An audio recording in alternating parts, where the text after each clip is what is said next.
The student, Kyung Ho, was frequently the target of bullying from his peers, and since his family had passed away, he ultimately made the decision to jump into the river and end his life.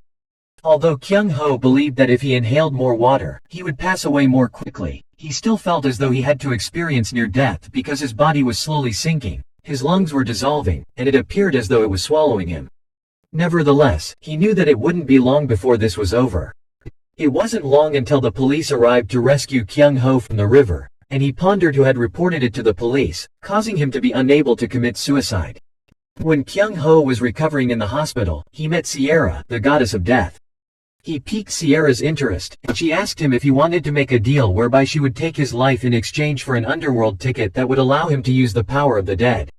Kyung Ho said he wasn't interested, and he then wanted to leave. On the way home, Kyung Ho came across a group of individuals trying to catch a small cat in the alley. These people wanted to use the cat's sounds as phone ringtones, so they did not hesitate to squeeze the animal in order to make a sound. Kyung Ho saw this all and questioned why even a cat had to go through this. However, he consoled himself by reminding himself that in this society, he was not allowed to feel pain. Every time he thought of it, he felt how good it would be to go after his mother after she passed away. His mother died in a shipwreck at sea after giving up her lifeboat for him. Finally, Kyung Ho made use of the power that the death had previously granted him. To Sierra's surprise, Kyung Ho decided to make a pact with her within a year, telling her to simply take everything from him and leave him for a year. The death wanted him to confirm what he had said earlier, but Kyung Ho insisted on his choice.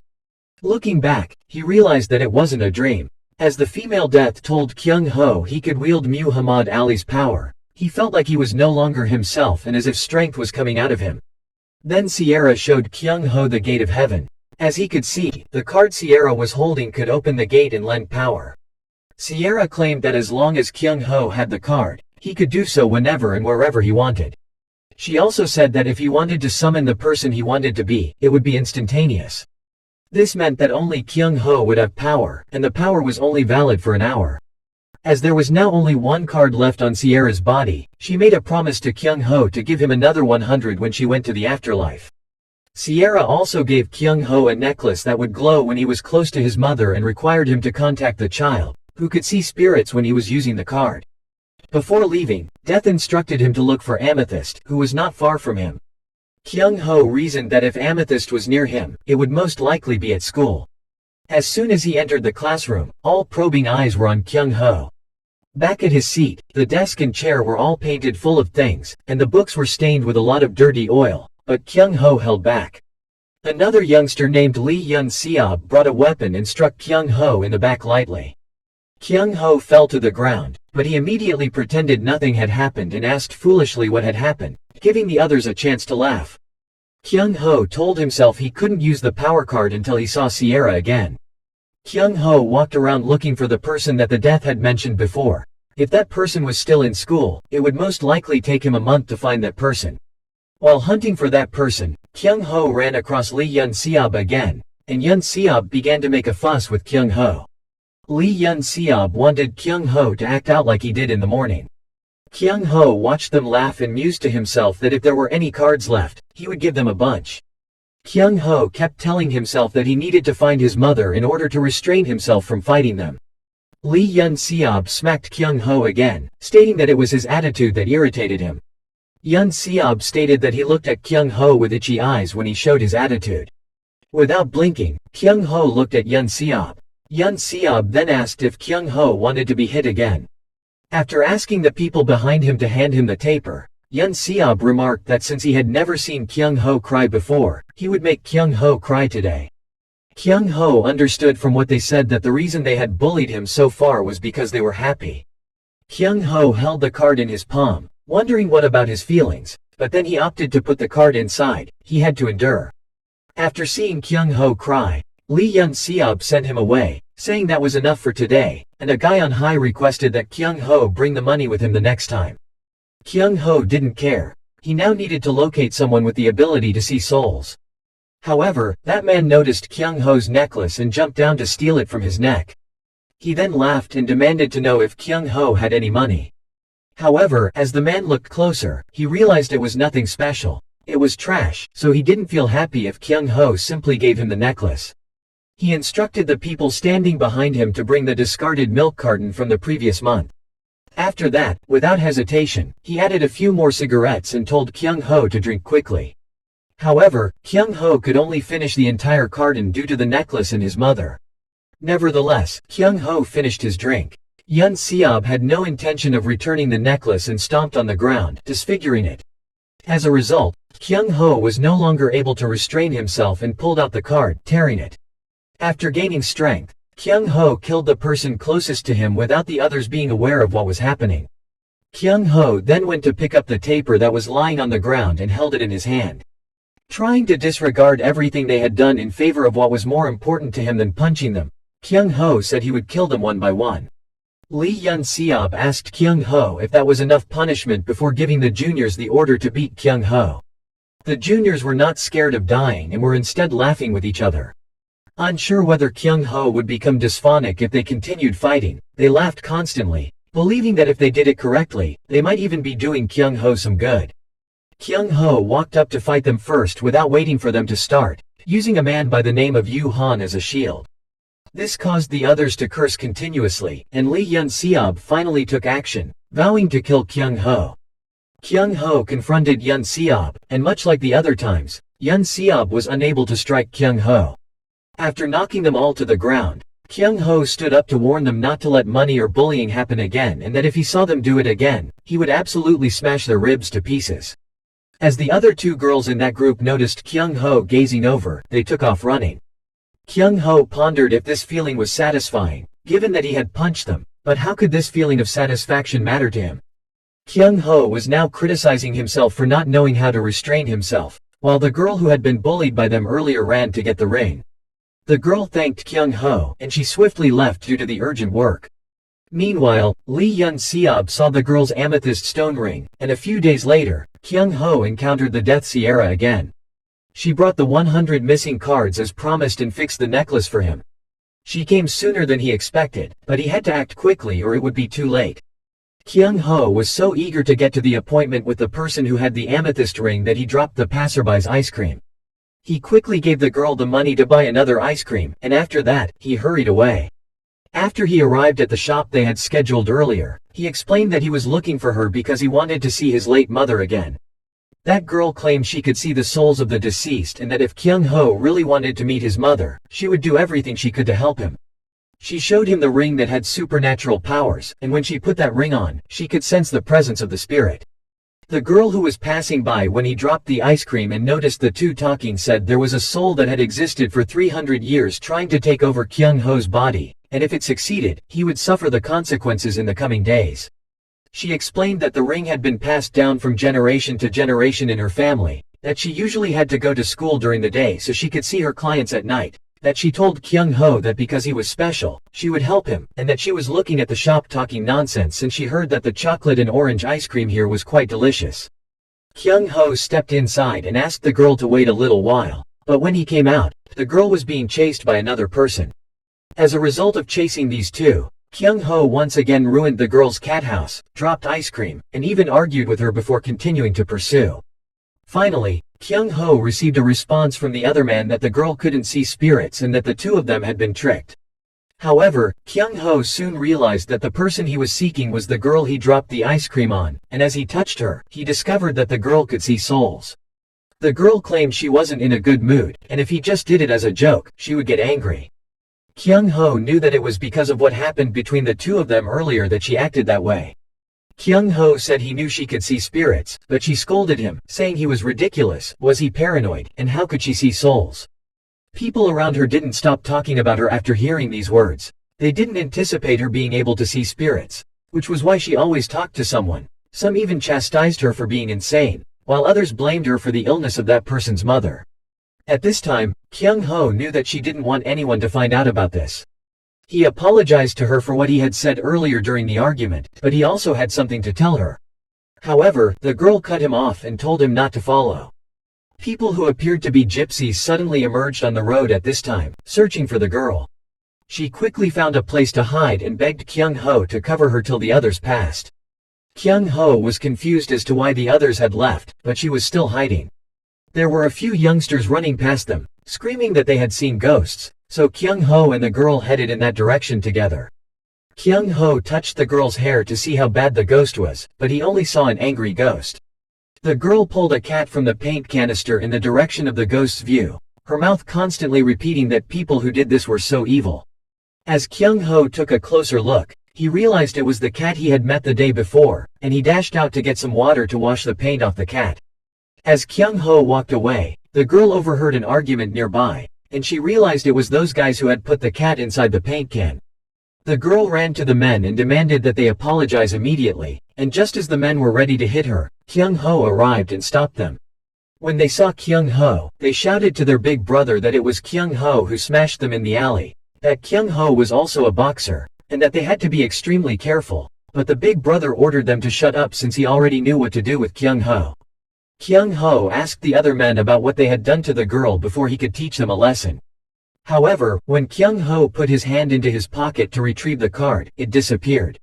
As a result, he was severely beaten. Once he had been knocked to the ground, he finally noticed the card had fallen nearby and made an attempt to get it.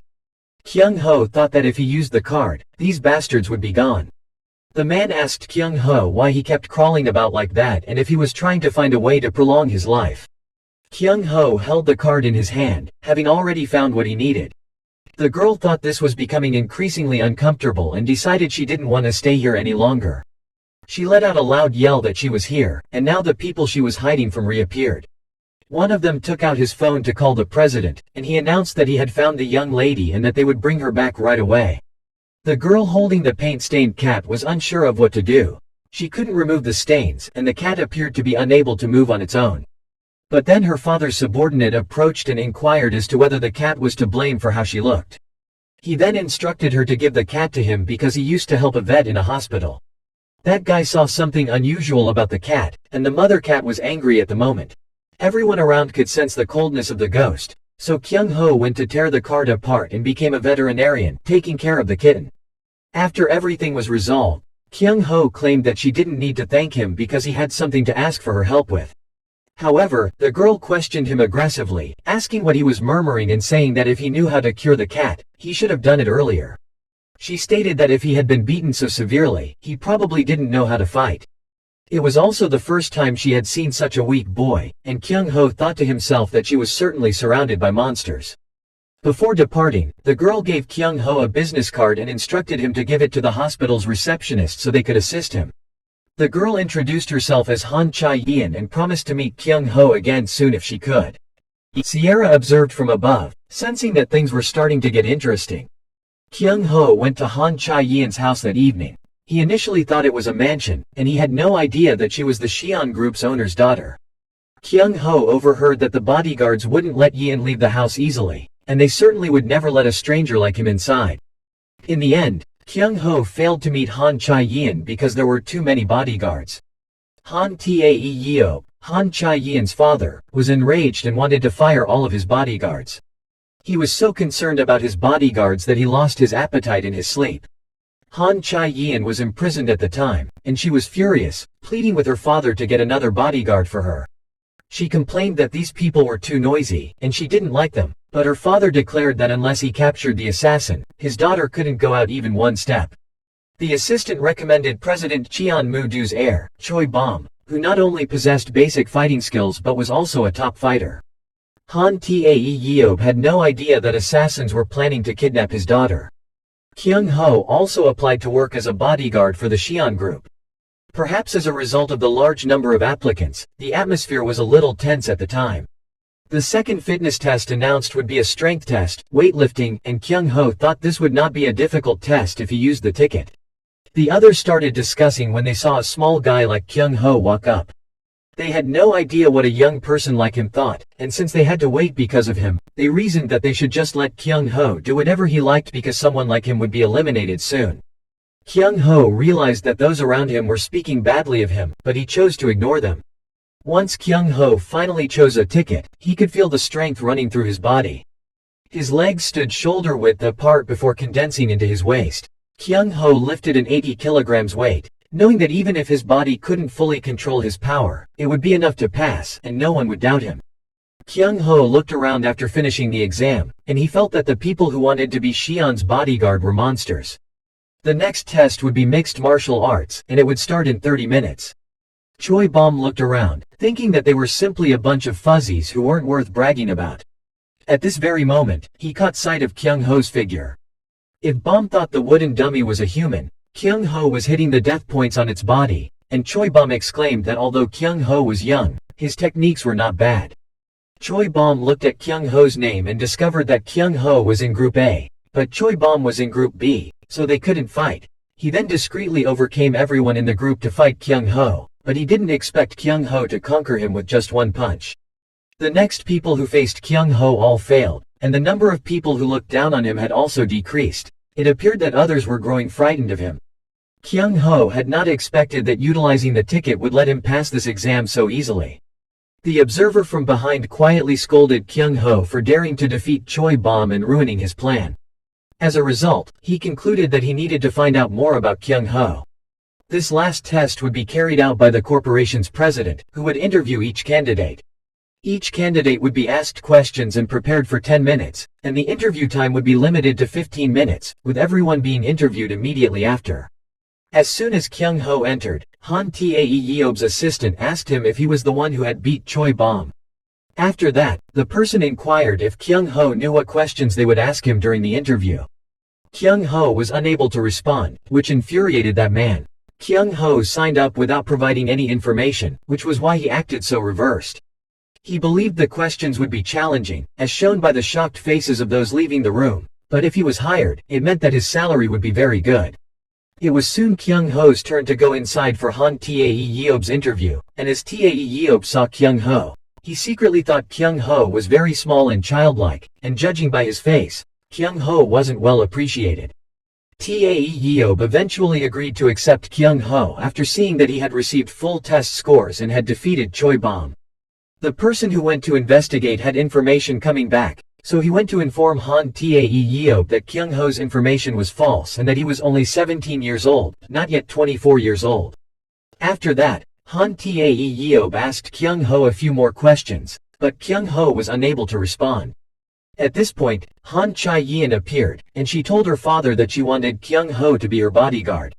When he arrived at Han Chae-yeon's house, everyone was surprised since Kyung Ho appeared to be too young, while the other bodyguards here were all in their 30s. Kyung Ho entered the room provided by President Han Tae Yeob. This room would be his from now on. It looked exceedingly luxurious. He wouldn't have to go to school anymore, and he could finally find his mother. Kyung Ho thought he'd been eliminated, but he didn't expect Han Chae-yeon to appear at the right time.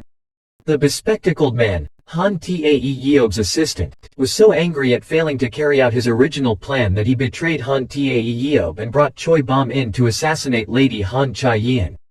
That man told the president that the lady's request should not have been granted since having a guy who cheated on an exam like Kyung Ho as a bodyguard was not acceptable.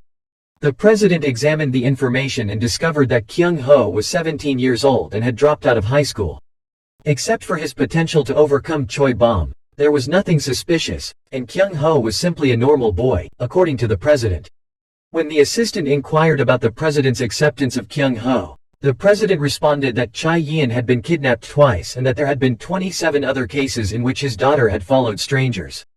The president knew that these kidnappers weren't ordinary people. They were highly sensitive and would flee with the smallest movement, making it difficult to capture them.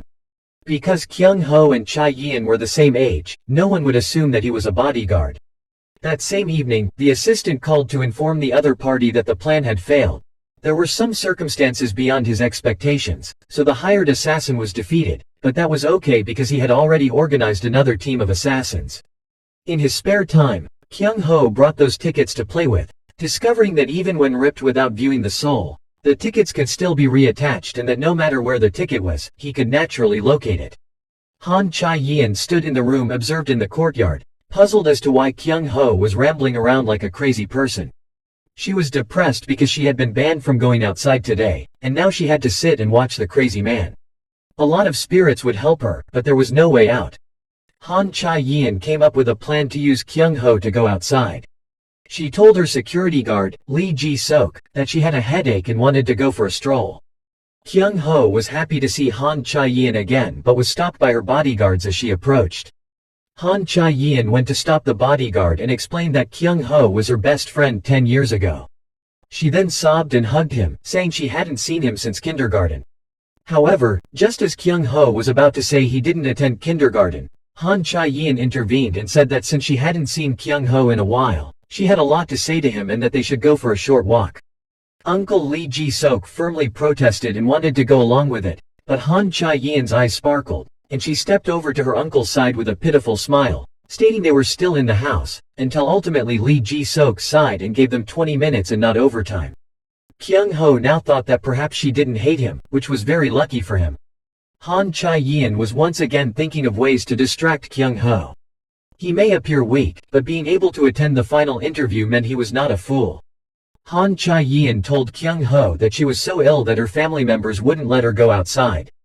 As Kyung Ho listened to her, he couldn't help but feel sympathetic, and when he let down his guard, Han Chae-yin and the poisoned towel caused him to pass unconscious, and she grabbed the opportunity to escape outside, unaware that an assassination team was waiting for the right moment. When Lee Ji-sok turned to look for the two of them again, he only saw Kyung Ho lying on the ground.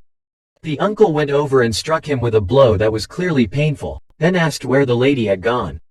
After regaining consciousness, he was in a panic and realized that he had been drugged and that she had already left, which was why 20 minutes had passed but they hadn't returned. Lee Ji-sok promptly took out his walkie-talkie to alert the other bodyguards to investigate the house immediately. Not long after, Lee Ji-sok received information from others that Chae-yin had most likely gone through the hole in the wall to the outside. The news of Chae-yin's disappearance rapidly reached the president's assistant, Yoon Jong-jin, and all the bodyguards were collected to find the lady in the places she used to go. Each captain received a position from Lee Ji-sok, while the rest would be strengthened. Kyung Ho went to the uncle to apologize, saying that it was all his fault and that he would go find her as well. Lee Ji-sok was furious that he said Kyung Ho wasn't a bodyguard yet. Now that Kyung Ho made a mistake again, he should stay in a corner. Ji-sok then started turning away once more, ordering everyone to find the lady at the mall because it was likely that she was there as well. Kyung Ho watched everyone run back and forth, knowing he had made a terrible mistake. When everyone left, Kyung Ho also wanted to look for Chae-yin, but he didn't know where she normally went, and if he kept looking for her, it would just hinder everyone. He shook his head, realizing that he was to blame for the huge problem and that having superhuman skills was useless because he caused trouble everywhere he went. Kyung Ho suddenly had an idea, and he was still able to do it. Lee Ji-sok, on the other hand, kept giving everyone the addresses that Han Chae-yin frequented, but he was unaware that his phone had been tapped. Han Chae-yin's team had been searching for her for 3 hours when they still hadn't found her. Lee Ji-sok told himself that they would find her quickly because the places she frequented had already been identified. However, after some time passed, he received news that they had searched every store and still hadn't found her. Now that not having bodyguards by her side was really dangerous, she needed to be at peace or everyone would be over. Lee Ji-sok tried to calm down, only to discover her fast when an anonymous person sent a message to his phone with a photo, and from the photo, he could assume Han Chae-yin was at Sky Park. Kyung Ho, on the other hand, was having a great time right now. Just being able to find the list of activities was the quickest way right now. He could detect information from the bodyguards and assist in this way. Lee Ji-sok was curious who sent it, but he knew he would find out sooner or later, so he assembled everyone first. Lee Ji-sok contacted all the bodyguards to let them know that Chae-yin was currently at Sky Park. At the same time, the eavesdroppers were also aware of the location. Kyung Ho was examining the situation there via CCTV and swiftly realized that there were several people going after Han Chae-yin. Lee Ji-sok received a notification that all cars were stalled owing to road control, and Kyung Ho also heard this news, not expecting to be trapped in traffic at this moment. He was going to inform them that there were 2 men following Han Chae-yin right now, but Kyung Ho seized the card and decided to go there on his own. Lee Ji-sok was furious that there was a traffic jam at the moment because the park was only 7 kilometers away. Coincidentally, Lee Ji-sok's entire team was also stuck in traffic at the same time. Unable to move forward, Lee Ji-sok wondered what the hell was going on and why the accidents were happening. At this time, he received an anonymous message informing him that Han Chae-yin was in danger, and the photo of Han Chae-yin being followed by the other 2 was also given to the president's phone, so Han Tae-yeob ordered a quick check of all CCTV in that region. Kyung Ho observed them check the CCTV around. He knew they believed it now and captured those people. They immediately confirmed that the moment Han Chae-yeob was arrested, based on their present location, they were moving towards the mall. After receiving the news, Han Tae-yeob became enraged and attempted to leave with a stick, but the assistant standing next to him stopped him. At this point, their only option was to wait for news from the bodyguards. According to CCTV watchers, there was local congestion as a result of the accident, so Han Tae-yeob knocked on the table and told them to stop making excuses. The culprit was right in front of them, so stop making excuses and bring Chae-yeon straight back. There seemed to be no way, so Lee Ji-sok stepped out of the car and started to jog there. However, the person in the car stopped him since getting there also required a lot of time. They needed to find a solution right away. Lee Ji-sok thought the frequent accidents were too ridiculous, and the CCTV observer reported that the group was moving in the direction of Shane and Team 2 Captain Kong Yong-man. Captain Kong Yong-man quickly learned of the situation and pursued the group. They had just left the mall 10 minutes earlier, and he would notify everyone to chase them through CCTV. At this point, those people proceeded to touch the petrol to refuel the car. Kyung Ho followed them but waited outside to observe. The group was arguing about a guy in the car complaining about the mission. Staff at the station cautioned them not to smoke, but that guy was cruelly beaten. Kyung Ho observed this situation and told himself to remain cool and behave cautiously. There appeared to be no additional members and only 3 people in the car. Kyung Ho made the decision to enter and asked for Chae-yeon, not anticipating that someone would recognize Kyung Ho. Kyung Ho pulled out a ticket to teach them a lesson and entered the police station obediently, but the unexpected occurred. It was obvious that he had torn the ticket, but not a single soul appeared. Could it be that while time was still available, another soul couldn't appear? Due to Kyung Ho's lack of strength, the guys beat Kyung Ho with bruises. Kyung Ho could only try to prolong the time as much as possible. He knew the other guards were following the CCTV, so he had to hold these individuals back anyway. A man scoffed at Kyung Ho, who was grasping his leg, saying that dying dogs all tried their best to seize people's ankles, but for him it was more thrilling. As they were about to leave, Kyung Ho had no choice but to irritate them by stating that the best way to earn money for the dogs was to kidnap the daughter of the good family. After saying this, Kyung Ho did not forget to laugh, at which point the man angrily turned around and inquired as to what Kyung Ho had just said, stating that it would be better for the idiot to shut up.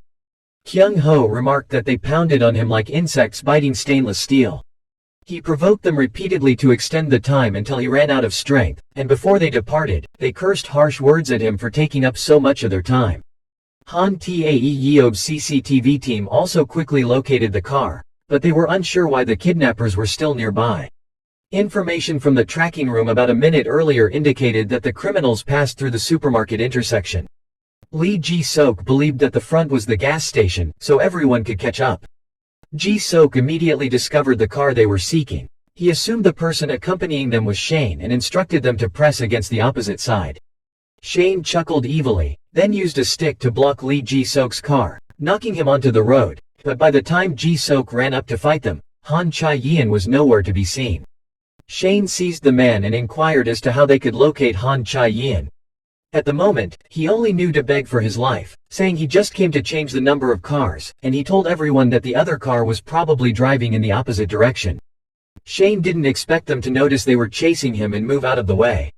After that guy saw Shane was upset, he stated it was probably because a bodyguard had arrived earlier, so they snatched the bodyguard's headphones and eavesdropped on the location. When Shane was done listening, he was even more enraged because there were no bodyguards nearby. Han Tae-yeob received the news and immediately ordered them to be brought in front of him so he could interrogate them face to face.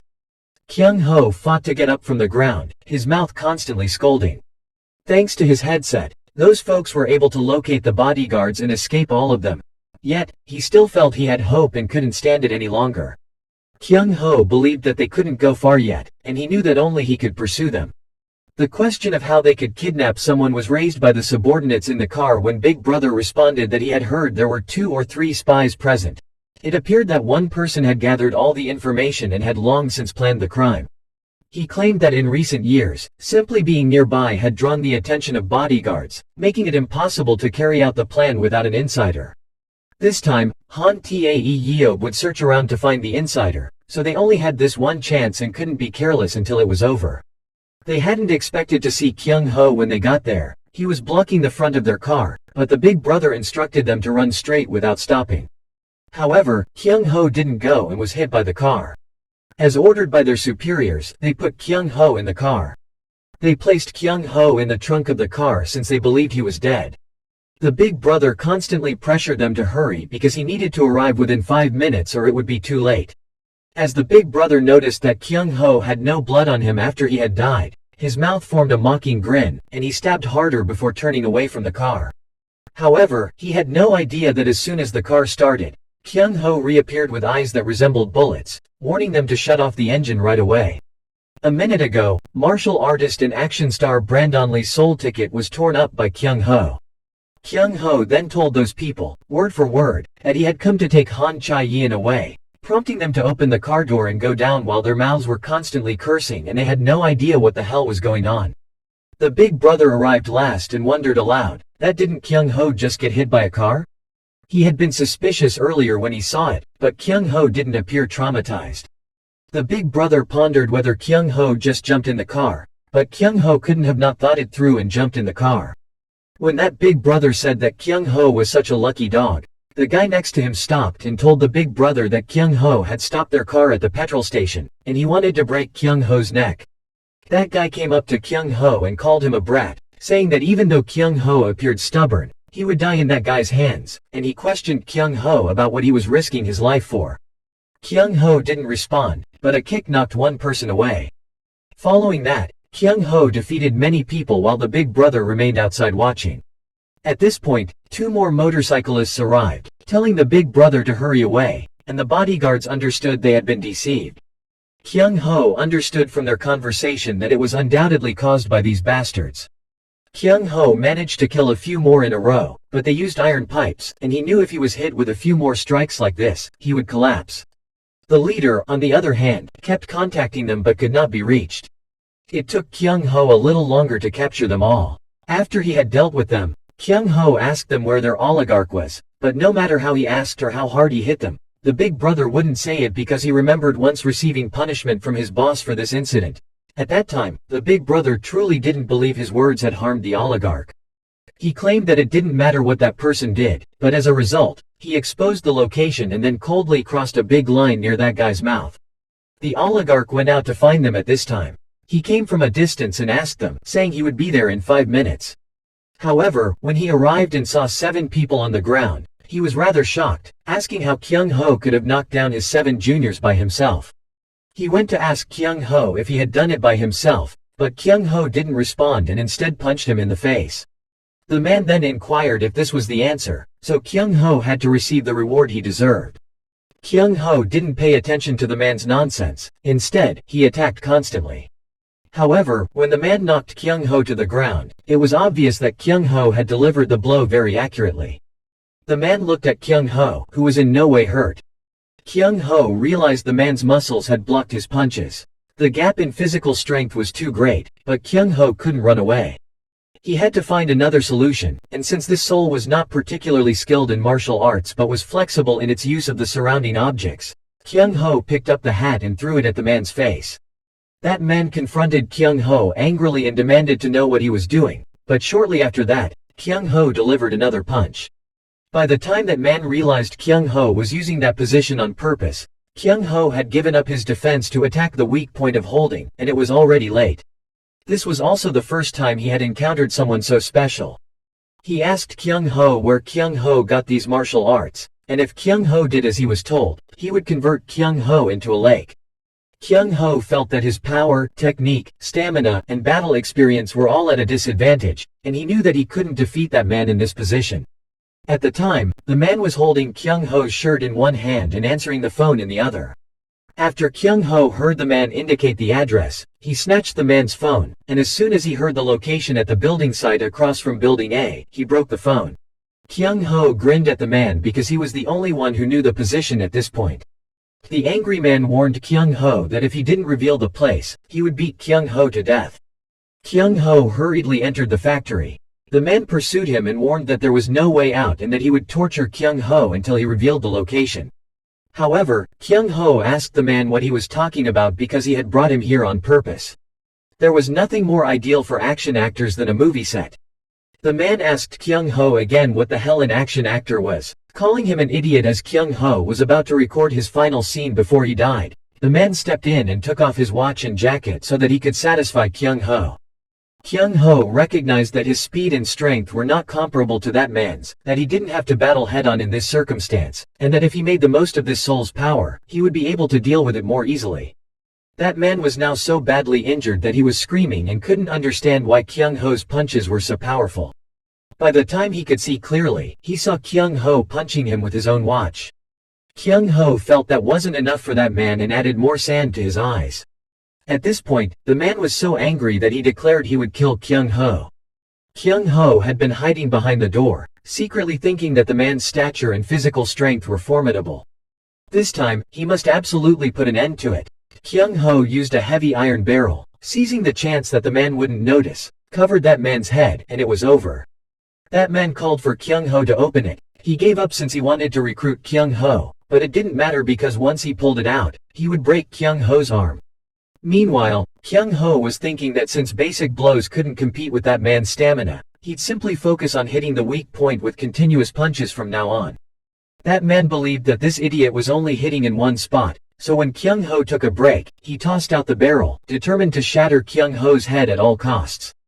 However, before he could act, Kyung Ho slammed the man to the ground, and in the end, the man lost.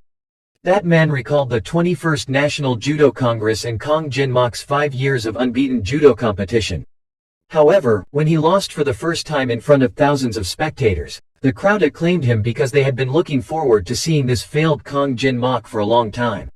His opponent had applauded him for a spectacular wrestling fall, and he was almost in serious danger. At that point, he recognized he was not a judo player and that his desire was not success but rather the appearance of the loser lying on the ground. After recalling the incident once more, the man got up, grabbed Kyung Ho, and declared that he had caught the rat, Kyung Ho, and that he would help Kyung Ho stay on the floor forever. Kyung Ho claimed he only hit that man once, but he couldn't figure out why just one punch made him unable to stand. Sure, the muscles were so strained that they couldn't be used arbitrarily, but it was over when it came to striking his weakness anyway. Next was the location that the other guy mentioned over the phone. And this time Kyung Ho taught Han Tae-yeob's secretary a lesson. He asked that man why he kidnapped Han Chae-yeon.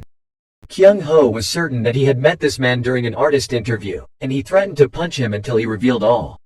Because of people like him, Chae-yeon was unable to go outside. Damn, it was because Kyung Ho beat that secretary so hard that he collapsed, making Kyung Ho unable to ask any further questions. Looking at the people lying on the ground, Kyung Ho decided to leave the ladder to the bodyguards. However, he abruptly stopped, and nobody would believe that he had managed to defeat 9 kidnappers by himself. Since it was impossible to ignore the situation without bringing up the ticket, and it would only get worse if people were aware of it, Kyung Ho sent Lee Ji-seok pictures of the robbers and let him know that Han Chae-yeon was safe. Ji-seok had no idea who this person was or how he knew everything. Han Chae-yeon awoke on Kyung Ho's back and wondered if someone was carrying her, but she was certain that she had been captured by the kidnappers. It wasn't until now that she realized why her father had protected her so firmly even though nothing had happened. Earlier, she had poked the bodyguards for their ignorance. Han Chae-yeon considered it and felt terribly ashamed, not knowing how to look at everyone's expressions, so she decided to pretend to faint till she went home, not leaving the house for a week, and she had to let it go without a fuss. Kyung Ho opened his mouth to ask Chae-yeon if she realized how hard he and the bodyguards had worked to get her back, but this time it was his fault. He wanted her to defend him before the president and everyone else. He also promised to keep her safe from her stalkers when she left the house and would catch them all. However, in exchange, he had a demand. He wanted to see his mother's soul. Han Tae-yeob, upon hearing that his bodyguards had captured the bastards, directed that they be brought here. The bastard's real name was Jung Jong-jin, and he may have changed his name and come here to work.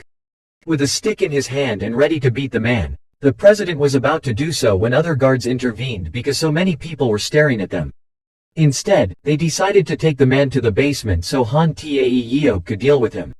The moment Tae-yeob loudly asked where his daughter was, Han Chae-yeon appeared, apologized, and confessed to her father.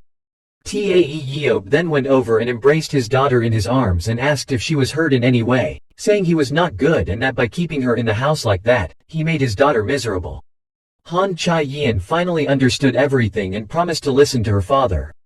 Codename Black Mamba now brought the phone to alert them that their spy had been captured. Codename Anna reprimanded that spy for being a waste. Even though the espionage plan was so well prepared, that spy nevertheless was caught. Anna said that she had to notify their boss first and that the other snakes were also acting, so they had to pay attention. When Black Mamba inquired if there were other snakes than them, Anna replied that this was on a much greater scale than he had thought. Codename 7 Point and Viper were quietly working. In addition, she heard that someone was coming to help when the spy was in danger and gave the order to that person to prevent that spy from revealing any information. On the other side, Han Tae Yeob wanted Yoon Jong-jin to quickly reveal who was behind him. However, Yoon Jong-jin claimed he simply took the money and did as he was told because those people had previously threatened to kill him and his family if he revealed any information about them. Han Tae Yeob was certain that this man was gagged. But even if he promised to safeguard all of that man's family members, he couldn't force that man to tell the truth.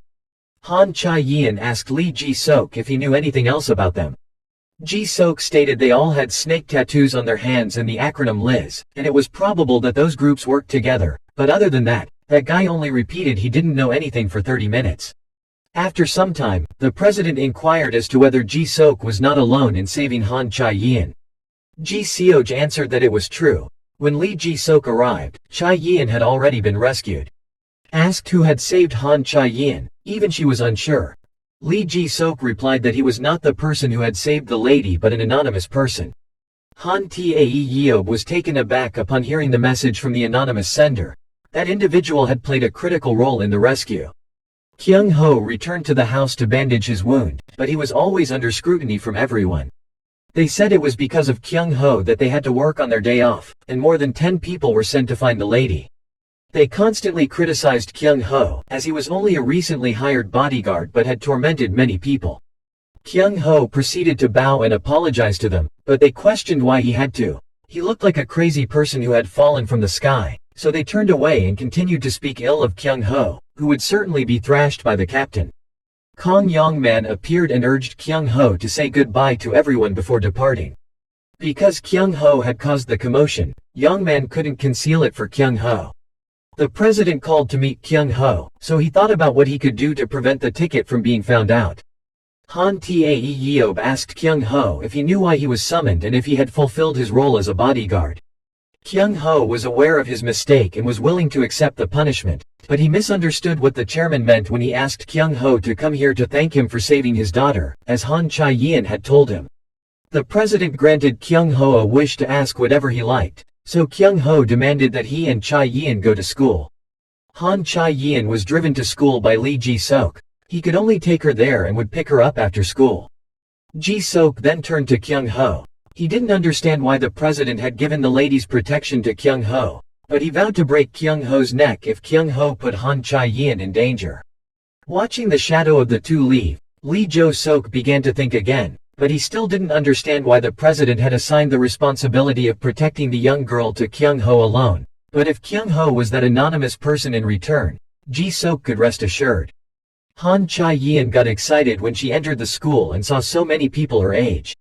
It was incredible that she'd seen the school. She'd only watched it on film for a long time, but gladly, Dad agreed after initially saying no. Han Tae Yeob was aware that sending his daughter to school was risky. Earlier in the conversation, Kyung Ho stated that he had something to ask the lady for help with, so he had to repay the favor. He promised to capture all the other men. Han Tae Yeob claimed that there was no connection between catching those guys and going to school.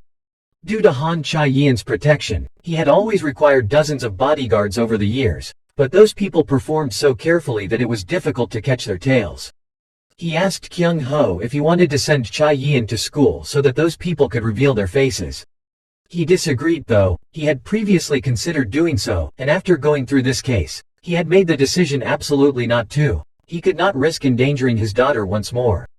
Kyung Ho vowed that it would not happen again, saying that he would infiltrate their inner circle and that they could not guarantee the safety of the lady in the house. Kyung Ho inquired as to whether the president intended to imprison his daughter for life, and in the end, Kyung Ho decided to give his life in order to save her. Han Chae-yin and Kyung Ho were talking on the school's rooftop when a group of people arrived. One of the men wanted Han Chae-yeon's company and requested that Kyung Ho leave in 10 seconds. The men next to him chuckled and said to Lee Sok-ho that Kyung Ho appeared to be learning Jeet Kune Do. Han Chae-yeon urgently asked Kyung Ho what to do since those guys were students at the school, giving them another chance to laugh when they noticed her panic. She asked Kyung Ho what to do now. What if these guys were injecting drug users? Kyung Ho urged her to calm down. There was no such thing. Lee Sok-ho asked what the two were whispering and whether they were testing his patience. They sounded like brain-disabled boys, Chae-yeon said, and she questioned them if they realized how strong Kyung Ho was because he alone had knocked down so many adults. She then advised them to leave if they didn't want to be bedridden. Kyung Ho looked at her and silently grinned, saying nobody would believe it if she said that. While seeing them constantly walking closer, Chae-yeon nervously requested him to speed up.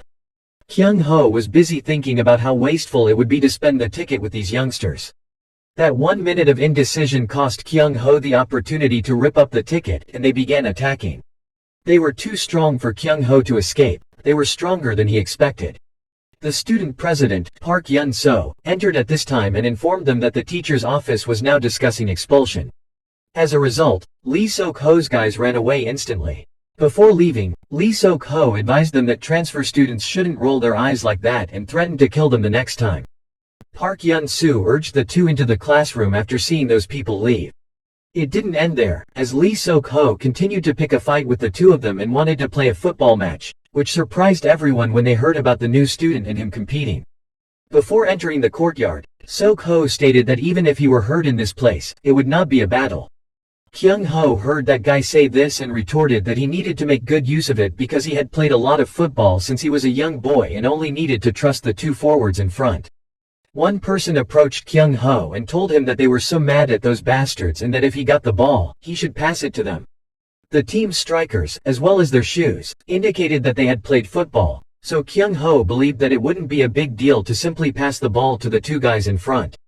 The people sitting outside were continually talking, and every time Kyung Ho got the ball, he was robbed by those people. Indeed, the person who was going to play professionally was different.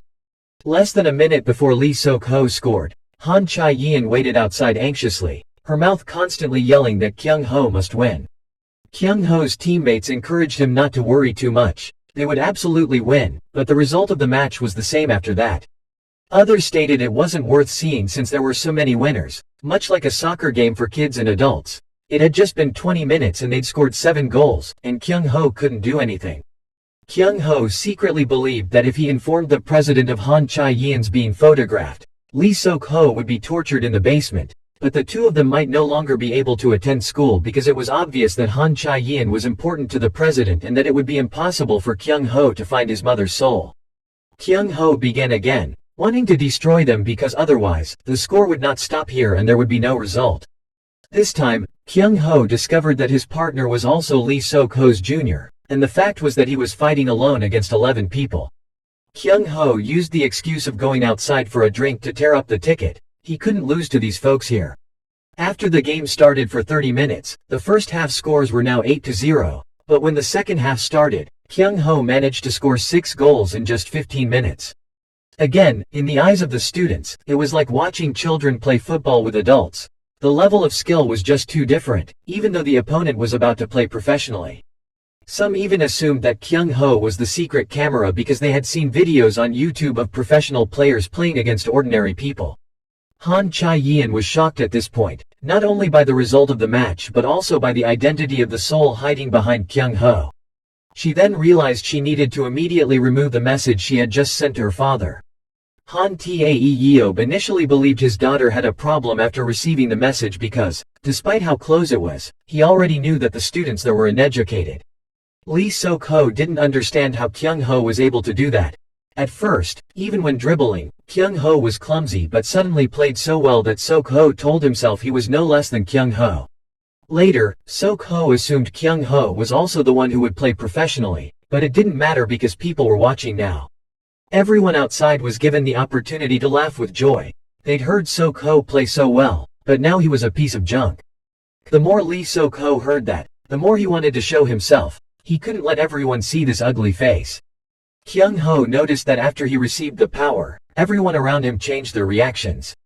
Lee Sok-ho's reaction speed was much slower, but Kyung Ho was certain that Sok-ho was slow not from fatigue but from everyone's scrutinizing eyes.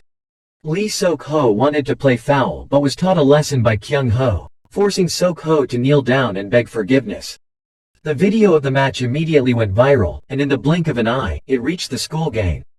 Chun Jin-oh, who was in the school gang, saw this and decided that he needed to teach the newcomers a lesson. Chun Jin-oh ordered his juniors to bring Kyung Ho here tomorrow. Han Chae-yeon treated Kyung Ho after he got home. She had learned earlier that he was seriously hurt, but he also had numerous old bruises all over his body.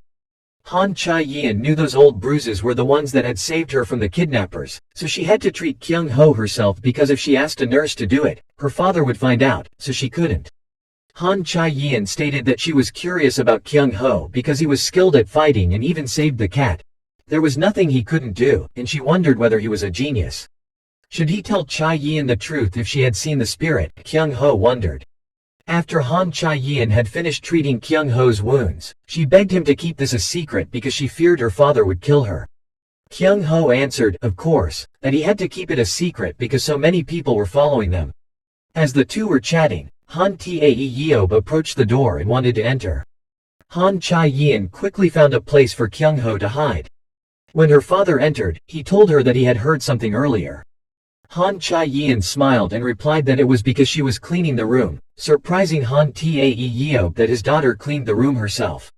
He asked his daughter how she felt about returning to school after so many years. He was worried about his daughter. He should have selected a more prestigious school for her so that she could make good friends, and he would be less concerned. Han Chae-yeon told him that this school was also great. She was aware that her father was nervous about her safety, so he let her study near home. Her father reminded her that, aside from going to school, she was not allowed to go outside.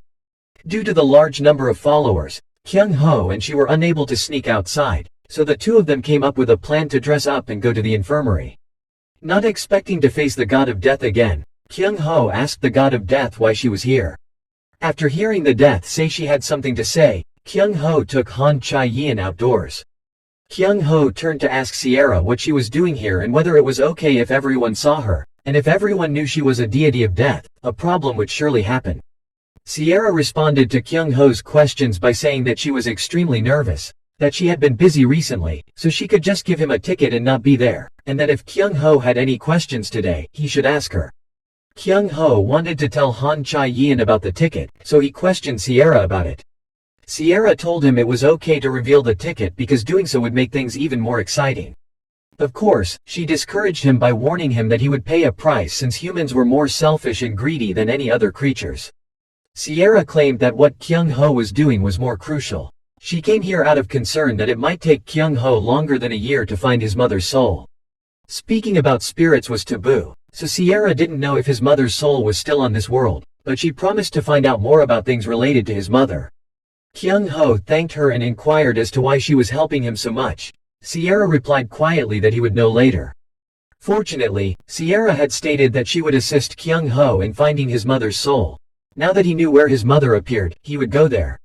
In contrast, Han Chae-yeon hated Sierra so much. She claimed that Sierra only came to work as a nurse because she wanted to seduce youngsters. The two were still walking when they came across some young men making fun of a girl. Han Chae-yeon yelled at Kyung Ho to hurry up and teach the boys a lesson, but Kyung Ho didn't want to get involved in such unimportant matters. But before he could do anything, Chae-yeon stormed in. Kyung Ho discovered something unique during this fight. He was able to use the martial arts he used to use without a ticket. He tried hitting them a few more times, and he really could. Kyung Ho wasn't sure why he was suddenly able to use those kinds of martial arts skills, as he hadn't even thought about fighting the bearheads. He guessed that this was probably his body's natural reaction and that he now truly had the power. Kyung Ho wanted to prove it by hitting a few more individuals. He recalled most of the techniques he had employed, even though his power had obviously decreased. Kyung Ho calmly stood there and ordered the others to go up at the same time. These guys were too weak for him, so he just tried with them for a while, but this was enough to win the fight. Han Chae-yeon came to applaud Kyung Ho and confirm that he was indeed her bodyguard. Han Chae-yeon said it would have been better if he had wiped them out earlier. One of the men Kyung Ho had defeated got up and warned him not to be arrogant or think he could beat them. There were many men looking for him, and if those monsters caught him, he would undoubtedly die. Kyung Ho was surprised as he heard that they wanted to find him. He wondered whether it was because of yesterday's match. That guy grinned and warned Kyung Ho not to assume it was a normal fight because they were all monsters. After Han Chae-yeon learned about this, she was terrified to ask Kyung Ho what to do. The other man chuckled and claimed that he just knew that and that Kyung Ho was also a monster. That guy even patiently talked about each monster in turn for the two of them. The last individual, Chun Jin-oh, was also the strongest. As soon as that guy concluded, Jin-oh arrived just in time, and Chun Jin-oh went on to say that he came here to see off a new transfer student. Kyung Ho was a quiet person who had little interest in sports or competence, so the kidnappers had always kept an eye on him. Being scorned once would become their target for a long time. Thugs used to be Kyung Ho's nightmare at school, but now the situation was different. The person who had previously been defeated by Kyung Ho lay on the ground, thinking as if a new student like Kyung Ho was not frightened of Chun Jin-oh. Jeet Kune-do attacked with the right fist. There was no preparation. Attack and defense were carried out simultaneously. The last punch was quicker than the first, which was how it felt to transform into Bruce. But Kyung Ho didn't anticipate Lee Sok-ho to launch a counterattack in the space of a blink of an eye, as if he had been struck by a rock. The man on the ground believed it was hard to stop Chun Jin-oh. Kyung Ho reassured himself that he had nothing to worry about as this jerk was not strong. After Kyung Ho was defeated by Jin-oh, he came to the realization that, when he entered the soul, he didn't need to consider how he would have to strike because it was as natural as though he had swung 1,000 times before. Instead, what he needed to concentrate on was the movement of the opponent rather than the Jeet Kune-do technique. Chun Jin-oh glared at Kyung Ho with hatred, believing Kyung Ho didn't realize there was a power difference, and then used his strength to defeat Kyung Ho. Kyung Ho didn't expect his strength to be so different. He assumed there would be a victory without using the ticket. Chun Jin-oh began scolding Kyung Ho for being an asshole who tried to show off but didn't even have fundamental skills. In this combat, Kyung Ho lost badly. When Kyung Ho came back, he questioned whether he was a worthless person for not using a ticket, but he couldn't allow that to happen now because he still had the feeling of the ticket. He needed to learn just one more thing, and the remaining feeling was more than enough. After arriving at school the following morning, Kyung Ho went to the infirmary. When Han Chae-yeon heard that he had gone there, she became enraged, claiming that the woman in the infirmary was not at all trustworthy. Kyung Ho decided that he couldn't let Han Chae-yeon come here anyway because he had to keep all the details about this god of death a secret. Sierra stared at Kyung Ho's bruised face and questioned him about why he was beaten every few days without using a ticket. Kyung Ho replied that, after all, the ticket was not multi-purpose. Kyung Ho came here today to ask about his mother's soul, and Sierra told him he might meet it if he went to a nearby piano school, but that because it had turned evil, she was unable to help him. When Kyung Ho heard those words, he secretly believed that a demon connected to his mother's soul was present. When Kyung Ho and Han Chae-yeon returned, they encountered an evil spirit. Han Chae-yeon hadn't anticipated that such a cunning evil spirit would be present inside the piano academy. The information about the devil was in the newspaper the two had picked up. Student Lee Hee-yeon committed suicide by jumping off the roof of this academy, passing away in the midst of everyone's grief without anyone knowing why. At this point, Lee Hee-ju, the deceased student's sister, came to chastise the two of them and curse them if they had to come here to destroy evidence. Kyung Ho asked her what she meant by saying destroying evidence, and if she didn't recall anything else. He said he was the one who had saved her earlier from the thugs. While watching the girl's back run away, Kyung Ho thought he had to comfort her while he was misunderstood. After he came home, he continued to practice Chi-Chi. Upon seeing it, Lee Ji-sok wondered why a young person like Kyung Ho would learn Chi-Chi, considering it to be a waste of time and Kyung Ho to be such a poor child. After observing Kyung Ho for a while, Lee Ji-sok was startled by one of his moves. Despite knowing that Kyung Ho had been hurt while training, Lee Ji-sok purposefully inquired as to what was wrong with Kyung Ho's hand. Ji-sok had asked Kyung Ho if he had a heart but no skill, so he felt guilty about accepting the money. But if Kyung Ho's hand was wounded, who would defend Han Chae-yeon at school? Lee Ji-sok warned Kyung Ho to think about what can happen before doing anything, because youngsters who practice without thinking like him merely cause more injuries that bring nothing, and whether it was before or now, Kyung Ho was still useless. Lee Ji-sok wanted Kyung Ho to go to the gym every day at 10 o'clock in the evening because seeing Kyung Ho alone as a farce was a humiliation to the bodyguards. Therefore, Ji-sok would make Kyung Ho useful as fast as possible. The following day, Han Chae-yeon and Kyung Ho went in search of Lee Hee-ju once more. When they arrived, they saw the little girl sitting next to the piano when another girl and several people with cameras appeared. That girl then instructed the two people who followed her to play the piano there while the two of them recorded the audience. The moment she noticed Lee Hee-ju sitting there, she pretended to be astonished, saying she hadn't seen Hee-ju in a long time. She then requested the little girl hurry away and let her take the video, and she added that Hee-ju was still as rude as before because she didn't care about answering adults. She asked Lee Hee-ju to have a good look to see how she attracted people in one go. Exactly like she said, everyone gradually gathered. Lee Hee-ju annoyingly claimed that her sister played much better than that and that girl was just pretending to be good, when in fact, Hee-ju could even do it. However, when that girl asked Lee Hee-ju to go there and play the piano, she was unable to do so. She couldn't play the piano without her sister by her side. As she did so, everyone outside couldn't stop laughing. Eventually, Han Chae-yeon walked up to support her. The melody that she often plays with her older sister, Han Chae-yeon will help her play. As soon as the sound was played, everyone cheered in unison. It feels like being revived. A piano piece like this is better than a lot of stereotypical songs. Kyung Ho thought to himself that even though he didn't know anything about music, he was sure the people around him were feeling the same way. Everyone knew that the girl's strength was far different from that of the other girl. Han Chae-yeon went to ask the girl just now to apologize to Lee Hee-ju. Even though she knew everything that happened to Lee Hee-ju's older sister, she still wanted to ask. Han Chae-yeon angrily asked her to apologize for offending the deceased. She calmly pretended to ask what happened. She didn't know anything. Lying, she apparently picked up the newspaper announcing Lee Hee-yeon in front of the academy. How could that girl not know what happened inside her academy?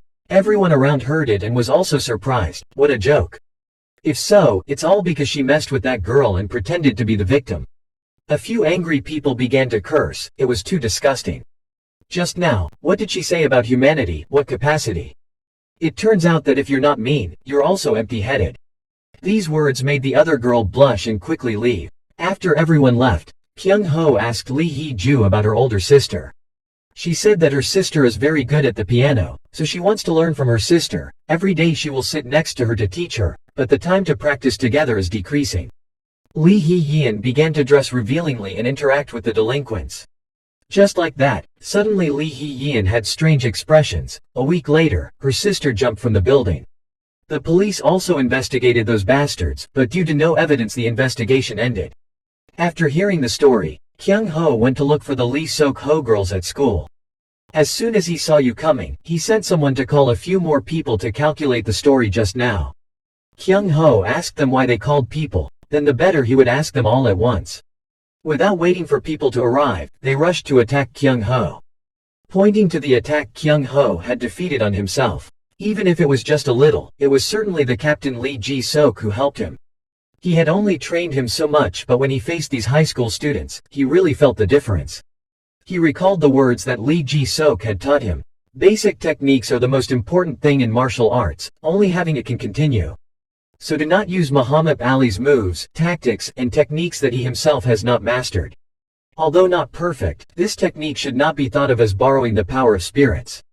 When possessed, all reflexes, strength, speed and ability are pushed to the highest level. Therefore, Kyung Ho can blow away the opponent despite the difference in level. But now, his senses and combat experience were lacking, and he always had to think of himself as a high school student. Kyung Ho is following Lee Ji-yeon's instructions to wait for the opportunity to counterattack. Sure enough, these guys only know how to do colors, so when they're scared, they're done. This is also the best opportunity to test how far he has improved. At this time, Park Yun-soo appeared to help Kyung Ho escape from those people.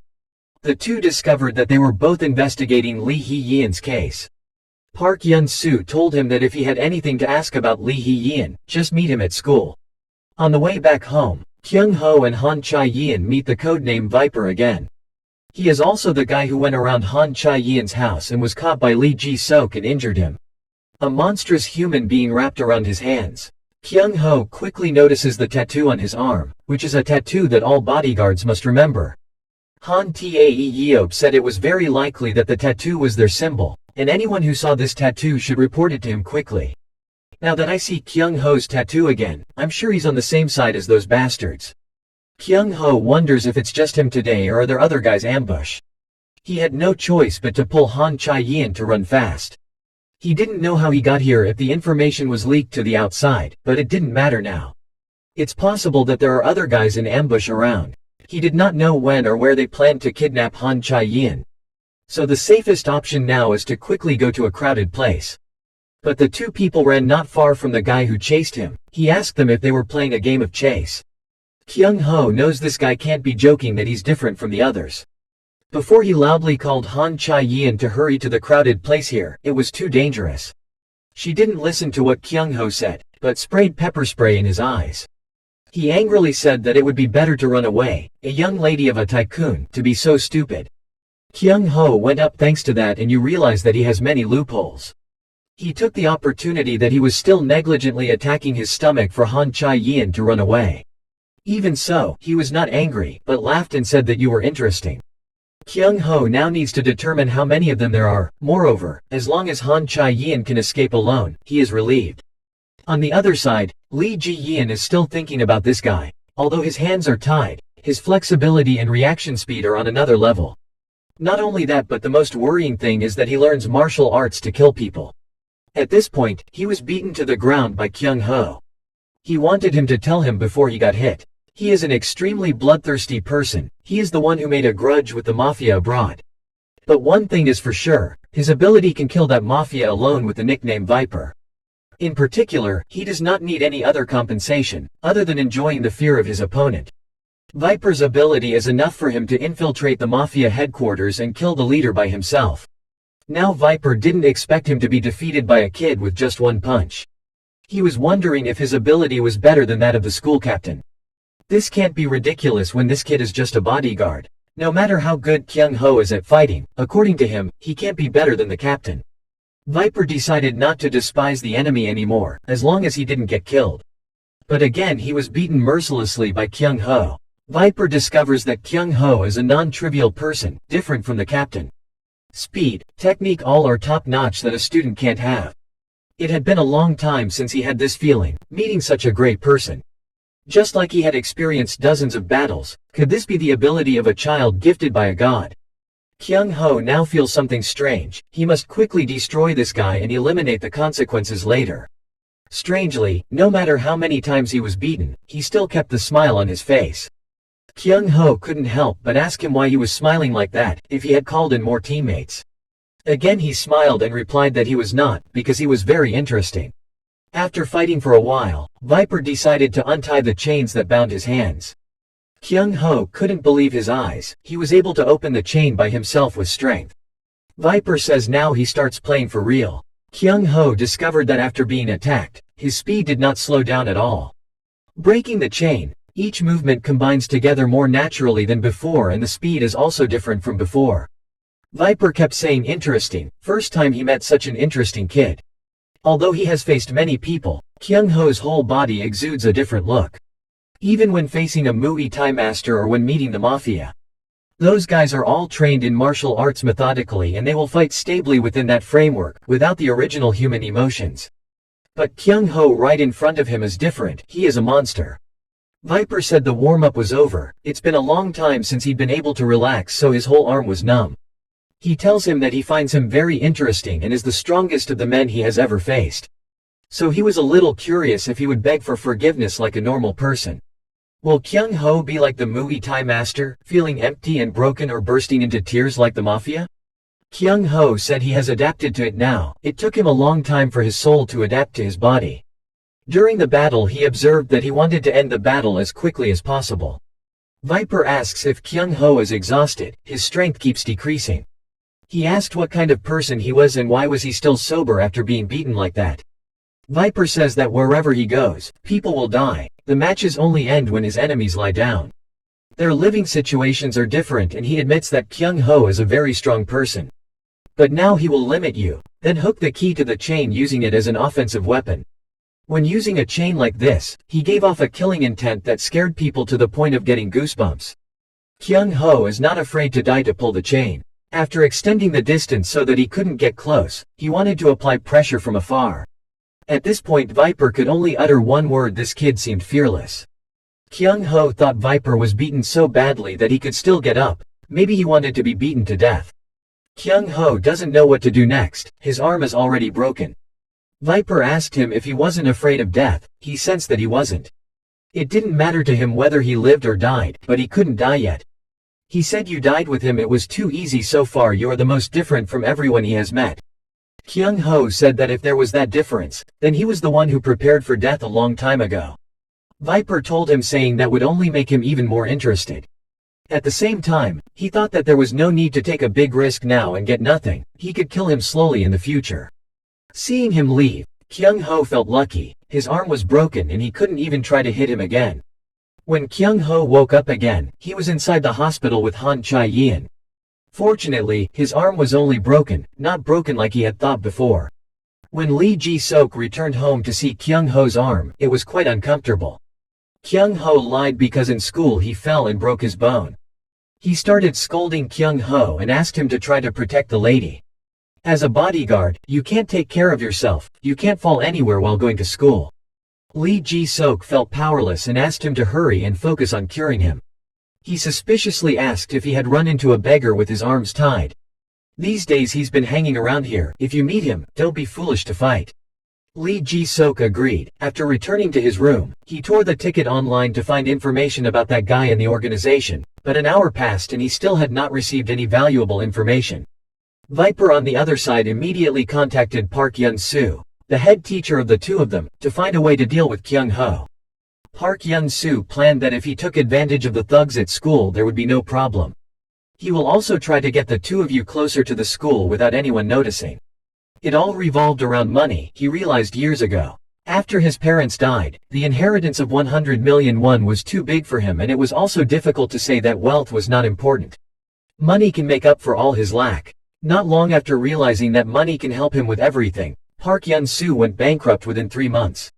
Park Yun-soo often passes by designer clothing stores and wants to own it. As long as he has money, he will buy it immediately, but he has no way to make money. It wasn't long before he discovered there was an easy way to get money, and he did anything to get it. From pickpocketing to theft, fraud without ever feeling guilty. The important thing for him is to be able to return to his previous life. In a coincidence, Park Yun-soo met Lee Hee-yeon, the school's famous person. Park Yun-soo took advantage of her to earn a lot of money from others. Back in the present, he is planning to help Viper kidnap Han Chae-yeon. He tasked another thug to separate Kyung Ho from Han Chae-yeon.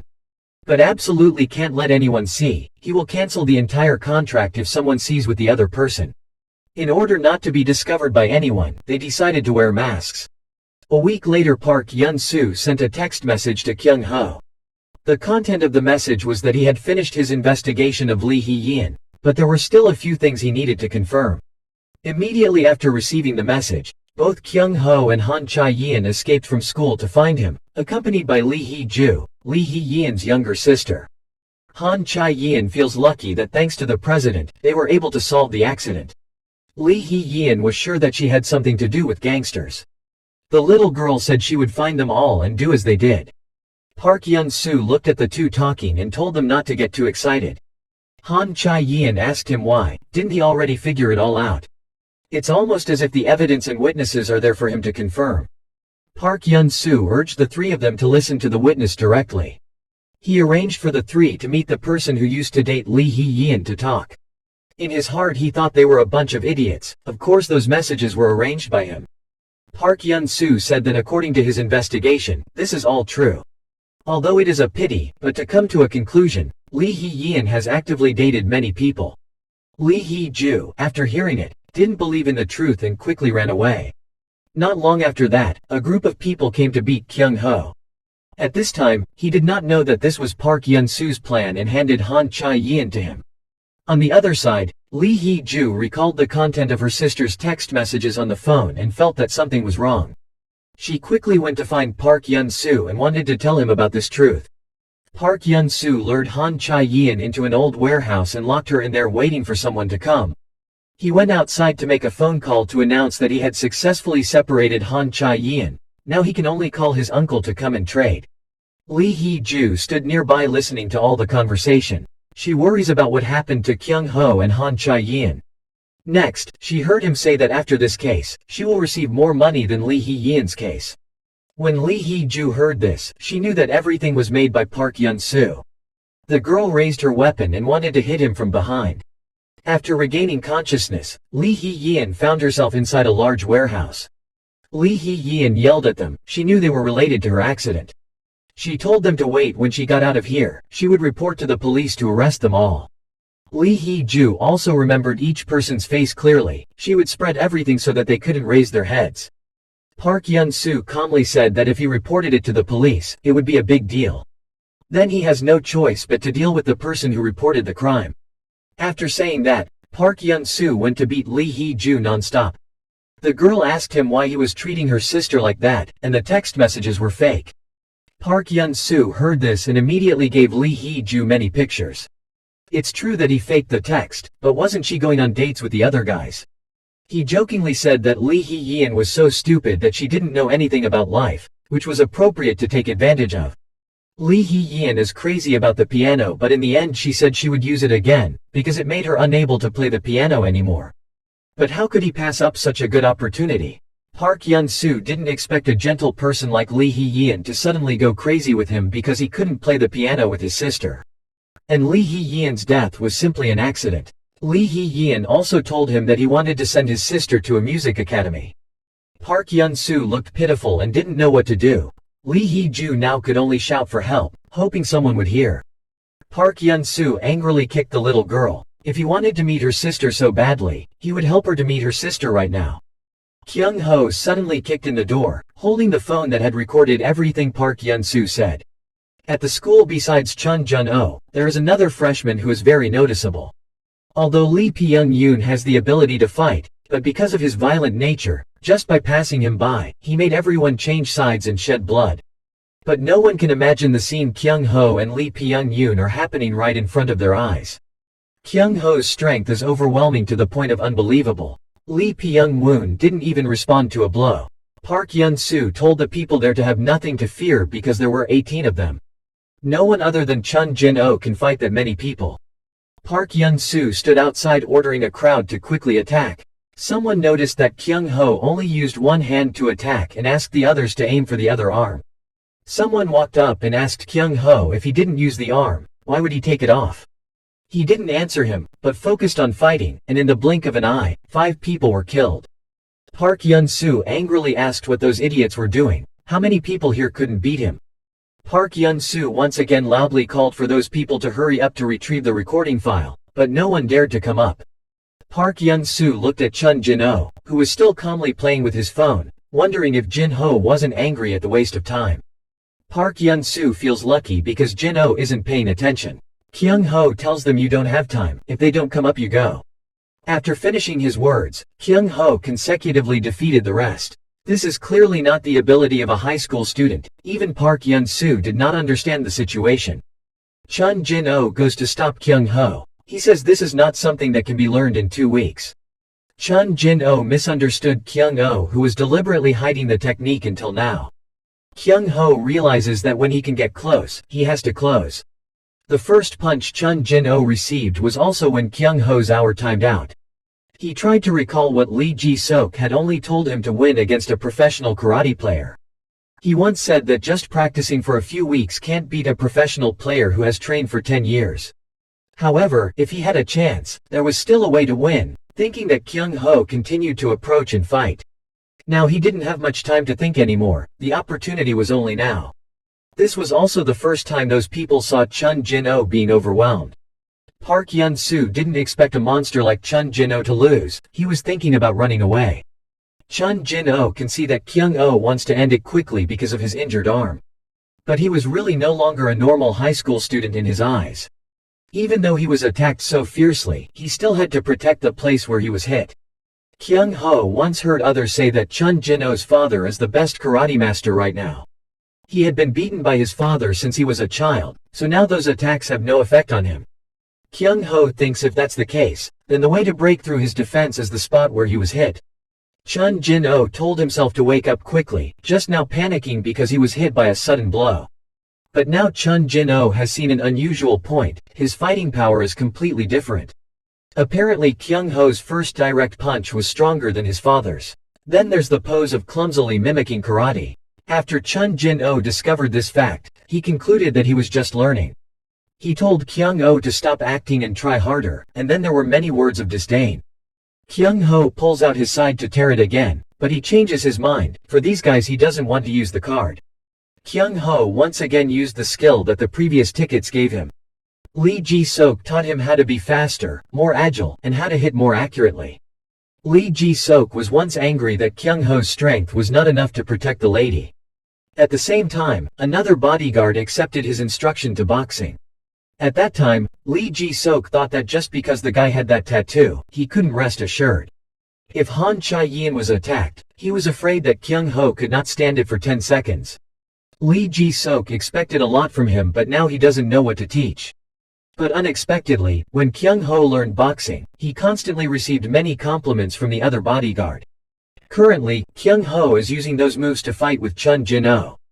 Thanks to the captain, he found the right boxing style. No need to avoid small attacks, must focus on the shoulder. The most important thing is not to imitate like a parrot, but to understand himself first, but because of that, he has no advantage over Chun Jin-oh in this battle. On the contrary, the longer the time, the more unfavorable. Kyung Ho's physical strength has reached its limit. Now even a small blow would make him like a broken bone. The only thing he could do was deal a blow to the stomach that Chun Jin-oh was trying to protect. And the best way to deliver a decisive blow to that place is to endure until his attack ceases to waver. Chun Jin-oh's body still hadn't fully recovered from the previous blow. Even so, no one had ever evaded his punch, but this time Kyung Ho did. It was at this moment that Chun Jin-oh was in the air when Kyung Ho struck. He had no way to dodge. Kyung Ho really won against Chun Jin-oh in front of everyone's surprised eyes. Park Yun-soo, after seeing that he couldn't fight Kyung Ho, ran to the door. Kyung Ho asks him where he wants to go. It's best to stay there. One boy said it was enough to make the hearts of everyone there drop out of their chests. And just a small voice is enough to break that quiet atmosphere. Suddenly Park Yun-soo knelt down to thank Kyung Ho. He said he was the hero who saved them because they were always threatened by Chun Jin-oh. Even the illegal things they can't help but do when threatened. Park Yun-soo said it was impossible to deny the bad things they did. But he thanked Kyung Ho for helping him escape the hell on earth. Park Yun-soo was thinking that there was no other way. If Kyung Ho knew that he kidnapped Han Chae-yin, tens of millions of won would be lost. Park Yun-soo wants to make Kyung Ho on his side at all costs. Before that, just in case Chun Jin-oh lost, he sent a message to Viper to notify him. Kyung Ho went over and grabbed Park Yun-soo's hair and pulled him in front of Lee Hee-ju. He wanted her to hit him at will. Kyung Ho took out his phone and told the police that they wanted them to confess and turn themselves in. The reason was fighting and confessing to Lee Hee-yin's accident. He warned them that if anyone were to be released because they lied, it wouldn't be just an arm. Kyung Ho again approached Park Yun-soo lying on the ground and asked him where Han Chae-yin was. Until now, with only half his life left, he still lied and brought Han Chae-yin to safety. Lee Hee-ju was the one who told everything she heard to Kyung Ho. The two quickly leave together. Han Chae-yin is in danger. When they got there, Viper was opening the door to that room. There was not only him, but also another man wearing a snakeskin mask. Kyung Ho didn't expect that there were even people from that organization. 2-on-1 he didn't have time to think anymore. Black Mamba approached him. He said he wanted to let him escape now. Not yet resolved with Kyung Ho, the two Black Mamba and Viper had an argument.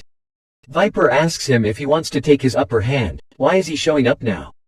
Black Mamba appeared because he was ordered to control everything related to Han Chae-yin. He told Viper that if he understood, he didn't need to say more. He was not allowed to cause harm to the other person because that would be against the rules. Viper thought to himself that he could have ended this by catching Han Chae-yin. He wondered if Black Mamba didn't know she was in the next container. Kyung Ho now hides inside the nearby bushes to observe the situation. He did not expect in just a brief moment that the person named Black Mamba had knocked him out. What a formidable man. He didn't understand why all of a sudden the two of them started arguing. Anyway, one of them had to arrest Han Chae-yin, so he was the one who benefited. Kyung Ho heard Black Mamba say that it doesn't matter if he hides or not, as long as he's around, he'll kill him. Viper did not expect that the person standing in front of him now was Black Mamba. He had heard this person's name for a long time. He was so famous that it spread throughout the underworld. The two stopped their chatter and started their battle. Not long after that, Viper was defeated. Kyung Ho watched anxiously as the two of them approached the place where Han Chae-yeon was locked up. Just when he took out the ticket to tear it up, Han Chae-yeon appeared behind him. Kyung Ho asks Han Chae-yeon how to get out of there. It's the outside lock. Han Chae-yeon simply said that she was helped by the spirit. The spirit saw the password that Park Yun-soo pressed. Even if she made a noise, no one would come. And the soul couldn't open that lock, so she had to open it herself. Han Chae-yeon used a brick to make a hole to open it. After that, Park Yun-soo and the remaining 18 were detained at the police station. All their crimes are exposed thanks to Kyung Ho's recording. Deleted KakaoTalk messages are restored. At the same time, all lies and threats to Lee Hee-yeon were clarified. In the end, Lee Hee-yeon's suicide also changed to being murdered. Lee Hee-ju thanked Kyung Ho and Han Chae-yeon thanks to the two of them that the case was solved. It is true that she hated them very much until it became clear and they were arrested.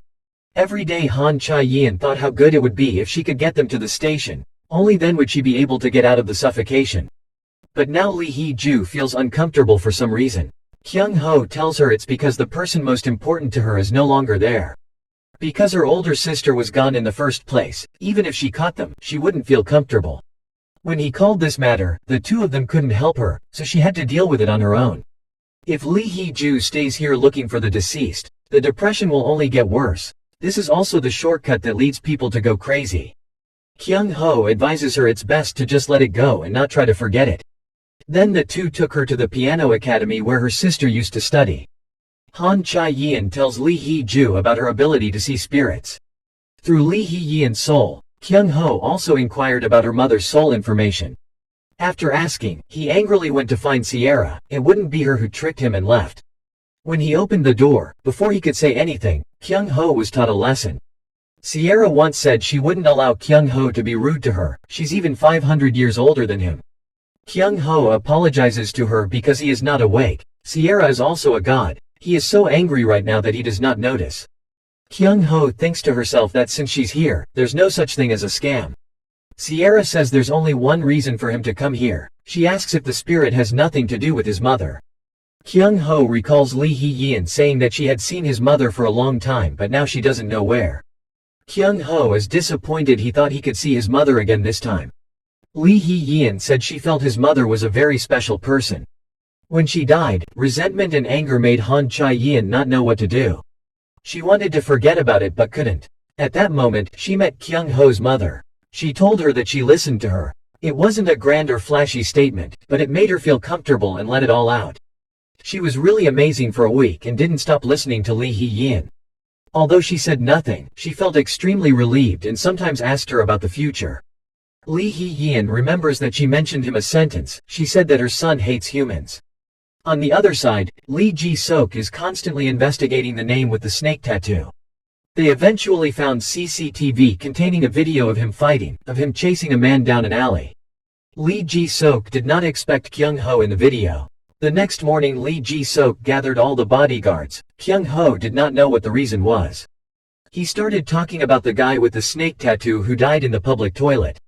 Currently, the perpetrator is unknown, but there is a suspect that has been recorded by CCTV. When Lee Ji-sok opened the video, Kyung Ho did not expect the person in it to be him. Because the camera angle could not see the face, everyone started talking. Lee Ji-sok asked everyone to stop talking. They haven't been particularly active in the past few years, he said, but maybe now they've started to act. So Lee Ji-sok will increase surveillance around their school and reorganize the patrol team. Kyung Ho thought to himself, why didn't he think of the CCTV case? He did everything he could to hide it. Lee Ji-sok, in short, he will strengthen his defense. Everyone can leave except Kyung Ho. He asked him to protect Han Chae-yeon while at school, giving Kyung Ho a special pager. Looking at Kyung Ho's back leaving, Lee Ji-sok thought it was certainly not him. The day before, he confirmed that the person in the video was Kyung Ho, but the bodyguard next to him said no. That bodyguard had fought with Kyung Ho several times before. He didn't move like that. Just looking at the video, you can tell that the person in it is a fighting genius. That technique shows that he has more than 10 years of experience. And such an extremely adept act couldn't possibly belong to a high school student. Despite the increased security, Kyung Ho and Han Chae-yeon still easily went outside, thanks to the help of the spirit. At that time, the two thought that just be careful with snake tattoos. But the two of them wouldn't have expected the problem to come from within. That person was a person with an unexpected position, Lee Ji-sok. Kyung Ho is still on his way through spirits to find his mother. He thought that if his mother had listened to Lee Hee-yeon's story for a week, then his mother would have listened to the spirits that were about to turn into demons. At first, he could only wait for information from Sierra and go around the streets with Han Chae-yeon. The two now meet a ghost that is an elementary school boy sitting above a building. Kyung Ho wants to approach but is stopped by Han Chae-yeon. Because that spirit has now become a demon, in this case the two cannot talk to the child. Suddenly the ghost jumped down from above to see a person performing magic tricks nearby. Han Chae-yeon said that if she became a demon, she can't leave this place. Both of them can see that this child really likes magic tricks. When Kyung Ho thought about it, there was no guarantee that this demon was definitely related to his mother. Kyung Ho asks Han Chae-yeon to leave, but he can't talk to him anyway. Han Chae-yeon angrily asked him if he forgot their contract. While searching for his mother, he had to help other souls as well, so he had to help this demon as well. The reason why Han Chae-yeon went out was also to help these demons. She said he didn't know she couldn't do anything all day just thinking about demons. Kyung Ho goes to the magician to borrow a deck of cards from him, but he refuses. For those who had no knowledge of magic, he could not tell. Kyung Ho asks him not to worry about it because he is also a magician. He could now feel the boy watching him but pretended not to look. Kyung Ho tore up the magic ticket to do a few tricks that made everyone excited. Right at this moment, Lee Ji-sok appeared fortunately and was hidden by Kyung Ho. The boy's angry attitude when he saw Lee Ji-sok surprised the two. Kyung Ho on the bus to school kept thinking about what the devil was yesterday. Judging from the clothes he wore, he certainly didn't have a family when he was alive. A child who loves magic in a tattered suit and clearly resented Lee Ji-sok. Seeing as the two of them had nothing in common, he didn't know what kind of relationship they had. All day yesterday he and Han Chae-yeon ran around asking, but no one around there knew anything about it. Kyung Ho wonders if that child isn't the usual grudge, but the captain involved in its death. When getting out of the car, Kyung Ho also saw that Han Chae-yeon didn't sleep like me last night. She also thought about Lee Ji-sok's story. He also asked the other bodyguards. They said that the school team often goes out these days. So Kyung Ho decided to follow the captain. He put the ticket on the car to locate the location. When he entered the class, he heard rumors everywhere that Kyung Ho beat Chun Jin-oh. He thought to act more quietly, not letting this news reach the ears of the bodyguards. However, among them there are also those who do not believe that rumor. Kim Hae-chun said he was not injured anywhere and his limbs are healthy. Han Chae-yeon doesn't understand the talk that Kyung Ho is currently the strongest in school. Kim Hae-chun still kept his thoughts that Chun Jin-oh couldn't lose. So he was always trying to talk to the two of them, and in the end it was Chun Jin-oh who hit him.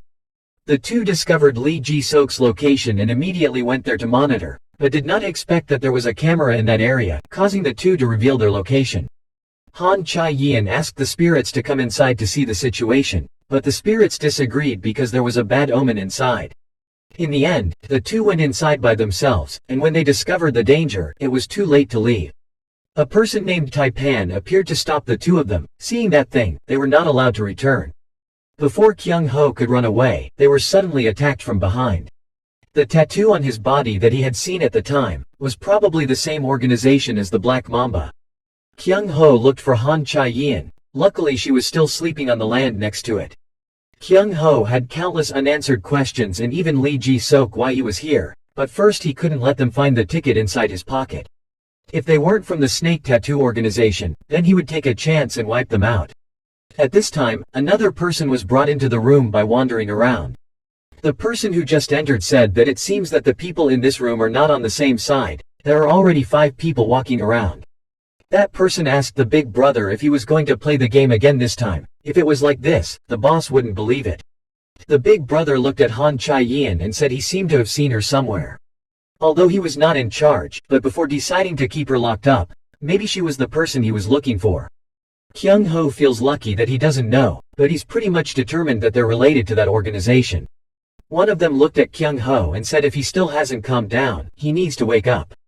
The big brother said no need. If he wanted to sleep, he had to let him sleep. He then used a poisonous knife to shoot at Kyung Ho. Luckily he escaped. He said he had seen him squirm a while ago. He had also suppressed his intention to kill him many times. He looked around to see that everyone was awake. He said the game would be started. In front of the lie detector, the simple rule of not lying can be passed. After a few turns, Kyung Ho finds out that he doesn't care if he's lying or telling the truth, so he'll kill him. Because he just wants to play with other people's lives. Soon it's Kyung Ho's turn. He says he's not a god. Because you are the one who has seen the gods. That big brother didn't expect that when Kyung Ho said he was divine, it was now true. He thought the machine was broken, so he wanted his people to fix it quickly, because Kyung Ho couldn't fight him right here, so he talked about the gods. You need to find a way to interest him. Kyung Ho said that even if he asked him to say it again, he would still say that he is not a god. If he was a real god, he wouldn't play with other people's lives so rudely. Taipan angrily asked Kyung Ho if he wasn't afraid of death or didn't know what kind of situation he was in. After the machine was repaired, he continued to ask him what a god was and told him again. Kyung Ho said that gods are real. At this moment someone cut him off. The person told Kyung Ho that he was talking nonsense. It would be better to kill him quickly, and it would be dangerous to keep him hostage any longer. Kyung Ho didn't expect Taipan's side that he could easily kill with a sword. Taipan told that person to shut up and everything here was his decision. He continued to ask about gods. Kyung Ho tells him that gods are like humans except they have wings and that he is not their match. God, they have omnipotence, nothing is impossible. They can also change space or manipulate people to their liking. He is extremely curious now, and even if he puts a knife to his body, Kyung Ho will not waver. At this moment, someone outside came in, and that person picked up a locator. He asked someone to immediately investigate him and Han Chai-yin. At this time, someone came in and announced that 2 people had come to disturb him, and he temporarily left there. The rest of the room planned to kill Kyung Ho before he returned, but they didn't expect Kyung Ho to untie the ropes and attack them. Those people were surprised, didn't expect a high school student to have such strength. Kyung Ho makes fun of them listening to him talk about gods. There's no such thing. When you say help them meet God, you will send them to hell. In total, there are currently 3 people in the room who want to attack Kyung Ho. They all received a lot of blows from him after that, just like a bunch of thugs. Those people who couldn't fight back began to curse loudly. None of them who dared to rush forward were afraid of Kyung Ho's strength. They said you weren't a joker, and they couldn't find your loopholes. At this time, a guy came up with a way to attack Kyung Ho with a knife. The guy asked where you came from and who sent you here. Kyung Ho calls that guy crazy. He's just a high school student. He said it seemed like he wouldn't tell because he was acting snobby for believing in his own abilities. He asked him if he liked Muay Thai. Muay Thai could bring out his full body strength to the fullest extent. That is also the reason why it is overwhelming in the matches. He has also studied Muay Thai for more than 10 years. But he realized that no matter how hard he tried to practice, how much experience he had, when he encountered a weapon, it became useless. Kyung Ho thinks that just passing the knife is enough to kill him. He arrogantly asked when he repeatedly attacked with knives why didn't he loudly demand his life like before. But not long after that Kyung Ho also defeated him. He brought the knife to find the only person left in the room. From that guy's mouth, Kyung Ho knew that this was just a criminal organization. The guy with the snake tattoo is their client, they're just obeying their boss. And the person named Lee Ji-sok has a much higher position than him, so no rumors were spread. He said Lee Ji-sok joined the organization just for the sake of making a living, but now he has a different job. Kyung Ho thinks that the captain has been in this organization for a long time. Maybe his mission is Han Chai-yin's residence. The leader of Ilchunpa, Jaeon Woo-hyuk, suddenly appeared. He looked around and asked how did this happen to him, so he couldn't seem to talk. Kyung Ho thinks it's not worth it with big guys like that. He has to find his weak point quickly. But Kyung Ho felt that something was very strange. Even though he had hit hard and fast, the person was able to dodge it easily. This fake pose, and it feels like he's going to stab you right in front of you. Kyung Ho finally realized it was the same move as Captain Lee Ji-sok. He was beaten by Woo-hyuk to the point that he couldn't get up. Even though he blocked the punch just now put all his strength into him. The person who was beaten by Kyung Ho earlier now reported to the leader he was looking for Lee Ji-sok. Woo-hyuk asks who he is and what is his relationship to Lee Ji-sok. Kyung Ho chose to lie as an uncle. It is not necessary to say that he is a bodyguard, saying that Han Chai-yin will be noticed. He thought for a moment and then said he must have learned martial arts from Lee Ji-sok. No wonder he didn't look ordinary at all. Woo Hyuk whispered to Lee Ji-sok's disciple. It was interesting that he met his disciple again. He also knew that Lee Ji-sok went to teach martial arts outside because he taught him martial arts. So he was extremely curious about Kyung Ho's martial arts. He went on to say that Lee Ji-sok left the organization because of a big mistake, but now Woo Hyuk sees him as a brother. Lee Ji-sok went to work as a bodyguard just for the money, but he didn't expect him to be so mesmerized by money. Kyung Ho didn't expect the captain to be a bodyguard for money, so maybe the captain also has a relationship with snake tattoos. Kyung Ho really doesn't understand what the captain is doing. He doesn't understand. The time for Kyung Ho to react is also over. It's time for him to counterattack. Taipan went outside to find the person who had arrived. He intended to attack the two of them but did not expect their speed to be too fast. That attack had a calculation that couldn't be dodged. Kong Yongman said that Taipan seemed quite surprised when he was attacked. He asked if he was also a member of that organization. Taipan thought that this was just a reflex attack group of the two of them, but it was clear that the two of them hadn't put their full effort into the assault station. Kong Yongman remembers Lee Ji-yin talking about the snake tattoo. At this time, Taipan knew that the two of them were bodyguards, which was correct with such sensitive reflexes. Kong Yongman asked him where the lady was. Shane also angrily said that the two of them didn't have time to bring the lady out. Taipan brought out a knife to prepare to attack the two. Originally he did not use a knife when fighting outside, but the two of them would be an exception. But he did not expect the two to combine so perfectly. One found the enemy's loopholes, the other delivered a decisive blow. Taipan thought it was true that he was not afraid of the enemy, just afraid that the enemy would combine so well. Especially the foreign blonde Shane, all attacks were carefully calculated. In contrast, Kong Yongman, although his strength is amazing, his speed is slowing down. It's a pity, but he's faced someone like this so many times that he can easily attack. Taipan decided to attack Kong Yongman first. He got him stabbed with a knife. At this time, I am very happy to say that the poison causes paralysis very quickly and will not be able to move anymore. Taipan wanted to take this opportunity to kill him too, but fortunately Shane blocked a blow. He thought to himself that Shane was certainly not a simple bodyguard, perhaps from that organization. Most likely Shane will endanger that person. Taipan has to destroy the aftermath. Fortunately for the two of them at this time Kyung Ho appeared. Taipan did not expect him to be attacked by Kyung Ho. He reassured himself that the conditions were too favorable for him. He's still thinking Kyung Ho is being held hostage. This kid is no ordinary person. He asked him how to get out of here. Isn't there the leader of the organization downstairs? Kyung Ho calmly told him that he had already dealt with that leader. Taipan thought to take care of the leader of this organization too. In that case he would have to be on par with Shane or better. Kyung Ho is also thinking of his own. It seems that both Shane and the captain of the second team are tired. As expected, the people with tattoos are not simple. The guy in front of him looks strong, but he didn't feel the same fear as when he met the Black Mamba. If so, then this was his chance to take advantage of when he was busy thinking about Kyung Ho's attack. He was almost able to kick him off defenseless. Kyung Ho thought he could easily defeat him when he didn't use a weapon the longer he was at a disadvantage.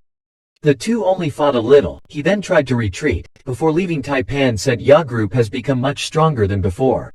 It was a gathering place of hundreds of monsters that had passed the test of their strength. They were all unscrupulous people. Han Chai-yin also just returned to school in time to call Kong Yongman again. They just thought the locator was faulty. When they returned, Lee Ji-sok said that their bodyguards were at a complete disadvantage, so they had to quickly bring back Commander Yu Woo-jin. Kong Yongman also didn't know what would happen until the commander returned. Through this, Kyung Ho decides to spy on Captain Lee Ji-sok. That night, Kyung Ho followed Lee Ji-sok. He discovered that he had sold his bodyguard's secret book to Taipan for 1 billion won. Trading time will be at dawn tonight. While eavesdropping on the conversation, Kyung Ho took pictures with his phone but forgot to turn off the flash. The person who accompanied Lee Ji-sok said that it seems that there are already some mice here. When that guy came to the light-emitting side, only the phone was visible. He silently cursed the idiot who left the phone and ran away. When he bent down to pick up the phone, he was attacked. He yelled at Lee Ji-sok, who ran away when he heard their plan. Lee Ji-sok said it was okay. The two of them had no time to waste. The person asked if it was one of the bodyguards, what should he do? Lee Ji-sok calmly said no matter who the person is, the plan will not be changed. Kyung Ho on the run still can't believe that Lee Ji-sok is the spy. Trading at dawn this morning, the battle between the guards and the snakes will be a sea of blood. Kyung Ho knew that if Lee Ji-sok sold the bodyguards confidential information, those snakes would infiltrate. He quickly called to inform Han Chae-yeon of this, but she did not believe this fact. Kyung Ho said he was acting strange before and he just heard his plan. He asked Han Chae-yeon to understand after watching the recording file and the picture he sent. Right now, he was in a hurry and he wanted her to quickly report it to Captain Tu and Shane. At the trading place, Taipan said his aim was not Han Chae-yeon but a large-scale killing game. Not long after that, Lee Ji-sok also appeared. He did not expect their transaction time to be 1 hour earlier. Kyung Ho doesn't know if he eavesdropped, so they traded earlier. According to Han Chae-yeon's message, the group of bodyguards had gone 2 hours ago but had not yet arrived. Kyung Ho thinks that maybe Lee Ji-sok has played the game before, now maybe he has to take action. Because the number of bodyguards was not enough, Kang Yong-man went to find President Han Tae-yeob and presented the incident. Lee Ji-sok's childhood was an orphan. A long-lost child like Lee Ji-sok was very natural to join other runaway kids. There were already a bunch of other kids who wanted him to go with them, which would be more convenient than going alone. It was the first time Lee Ji-sok felt happy because he finally had a place to belong. When joining the group, Lee Ji-sok not only was not afraid of the leader, but vice versa. After being tempered by being beaten, he became the strongest of the group.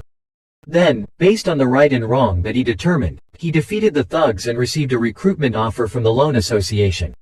Lee Ji-sok's mission is to find and catch those guys who borrowed money and then ran away. In such situations, the leader always treats his subordinates as slaves, but in the end they both kneel and bow in front of Lee Ji-sok. That was the first time Lee Ji-sok saw the leader's face of fear that put his head on the floor. Money can control everything. Since that time Lee Ji-sok seemed to be caught up in the powerful vortex of money. Lee Ji-sok is at the forefront of solving all illegal money matters. The other side, when listening to Kang Yong-man talking about Lee Ji-sok betraying the president, remained calm. Han Tae-yeob said he had a reason to do this secretly. Lee Ji-sok told him that he had a problem to deal with in the past, that he always hated the organization he was once embedded in. Just like the president said, when the other party received the money, Lee Ji-sok immediately burned the matches and burned the money. What he brought to the transaction was just blank paper. Kyung Ho hid behind and really didn't know what was going on. Lee Ji-sok brought out a weapon and scolded these people for being a group of activities based on oppressing the weak. He will destroy this organization. Jaeon Woo-hyuk looked at a billion burned in anger. He asked if he was more of a money man than anyone else, why would he do that? Lee Ji-sok thinks it's true that he used to be like that in the past, but now he hates money. When Lee Ji-sok was a member of the organization, he did everything for money. Because of that, Lee Ji-sok became a famous evil person in the organization. Until one day he often met a baby on the street. It caught Lee Ji-sok's attention. Life is inherently intertwined with complicated relationships that have no answers, but when faced with a child just like him when he was young, Lee Ji-sok feels like reliving the pure carefree days of the past. Since the kid didn't say anything, I asked him what his dream was, and he quickly said the magician. He had never had a chance to see magic, so he was extremely skeptical about the child's dream. But the more he talked, the more Lee Ji-sok saw his passion for magic. It was also the first time he had a wish unrelated to money when he interacted with the boy. As time passed, he became a manager. In order to fulfill his dream, Lee Ji-sok went to find Jaeon Woo-hyuk. He wanted to help that child realize his dream and give him a home. He also agreed to let Lee Ji-sok take the baby home because it was a very smart baby, but Lee Ji-sok didn't expect that when he arrived, Jaeon Woo-hyuk was already standing outside waiting to take the baby away. Lee Ji-sok personally heard that Jaeon Woo-hyuk wanted to sell organs and praised him for bringing back a good product. At that moment his mind went blank and his body stiffened. The guards outside worriedly felt that Jaeon Woo-hyuk was stronger than their captain Lee Ji-sok.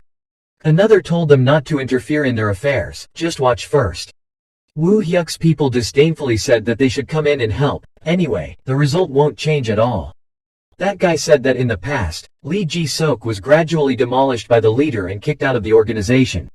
Not only that, Woo-hyuk is also extremely good at swordsmanship and all of Lee Ji-sok's sword skills were taught by him. But right after that Lee Ji-sok knocked Jaeon Woo-hyuk to the ground. He wondered why it was so strange that he wasn't the person he used to know. 10 years ago, neither his technique nor his physique could compare to Woo Hyuk. Because he always had the desire to kill his opponent, he did not hesitate to attack. That's why, Lee Ji-sok thought he would never win, but now it's different. Woo Hyuk felt that he couldn't fight back and started negotiating and asked Lee Ji-sok what he wanted. He could also let him run the organization. Lee Ji-sok approached him with a sword and said that now it's so easy to take his life, it's so pathetic. Everything that comes to this end, Lee Ji-sok's wish is also vain. He pondered whether when he forgave him, he would even sit back and think about repentance and feel tormented for the sins he had caused. While Lee Ji-sok was thinking, Jaeon Woo Hyuk attacked him again. This time, he had no choice but to die. Taipan used this time to create smoke and kill many bodyguards who followed Lee Ji-sok. Then the people of the Ilchunpa organization also arrived. Lee Ji-sok scolded why at this moment he had miscalculated. Lee Ji-sok alone couldn't fight a bunch of people. Luckily Kyung Ho helped out now. Fighting is already a fishing rod for people in this organization. Normally, victory or defeat was decided the moment the opponent took up arms. But the two Kyung Ho and Lee Ji-sok were outside of that rule. One of the group shouted that Kyung Ho is just a kid who's going to catch him. But then he realized he had given the wrong order, shouting to the crowd not to rush in like crazy. Lee Ji-sok feels that they both hit and keep the formation very well, just someone who has come to be incredibly strong. Ilchunpa was one of the trained guys and he had the experience of defeating him more than a dozen times. But all those tactics are useless against Kyung Ho, it's like a monster. Lee Ji-sok didn't know who he was. How did he come here knowing the transaction and still use honorifics? Lee Ji-sok asked for information about him. Kyung Ho only answered secretly. Right now there were about 20 of them. He didn't feel like a bunch of junk. When Hermit, his power is enhanced and is not limited, but if fighting in that state, Kyung Ho will lose strength very quickly. Kyung Ho thinks if that's the case, then just use this, then bring out a few bags of cement to throw. Kyung Ho asked Lee Ji-sok to quickly cut it. The others didn't know what he was using cement for. When the cement was slashed, those people could no longer see anything to act on, and they panicked. Lee Ji-sok did not expect him to take advantage of the dust from cement. He not only knew how to fight but also knew how to use the surrounding objects. Taipan saw this situation and took out his knife and aimed at Kyung Ho.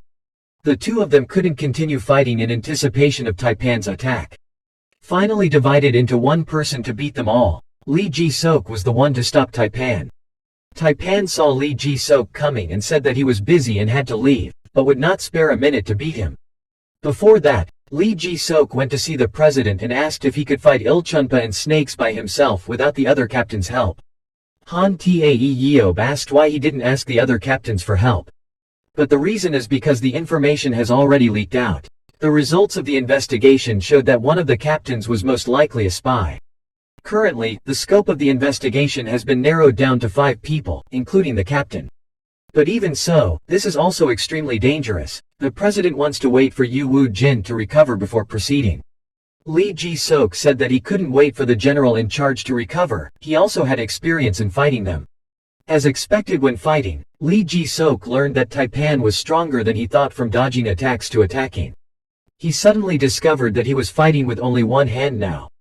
He said he also had to put himself at a slight disadvantage when fighting someone with an injured one arm. Lee Ji-sok angrily told him to stop saying that nonsense. Right now he needed to concentrate on having 2 knives attacking him at the same time. When those 2 knives fell, Lee Ji-sok wondered what he could do with no more weapons, but he was too careless when he was attacked by his remaining knives. Also, this name has an extremely flexible body. Taipan said he heard he was the one who learned swords from Jaeon Woo Hyuk but seems to be much better. Lee Ji-sok said that Woo Hyuk just lied to say that he was the one who learned his technique. No wonder Taipan felt strange now that he knew the strength of the two. Lee Ji-sok has only one teacher, Yu Woo-jin. The techniques he acquired were all taught by the general manager Yu Woo-jin. The next Taipan was attacked several times by Lee Ji-sok. He thought to himself that with this power, he would say that he was a student of Ju Woo-jin without saying anything.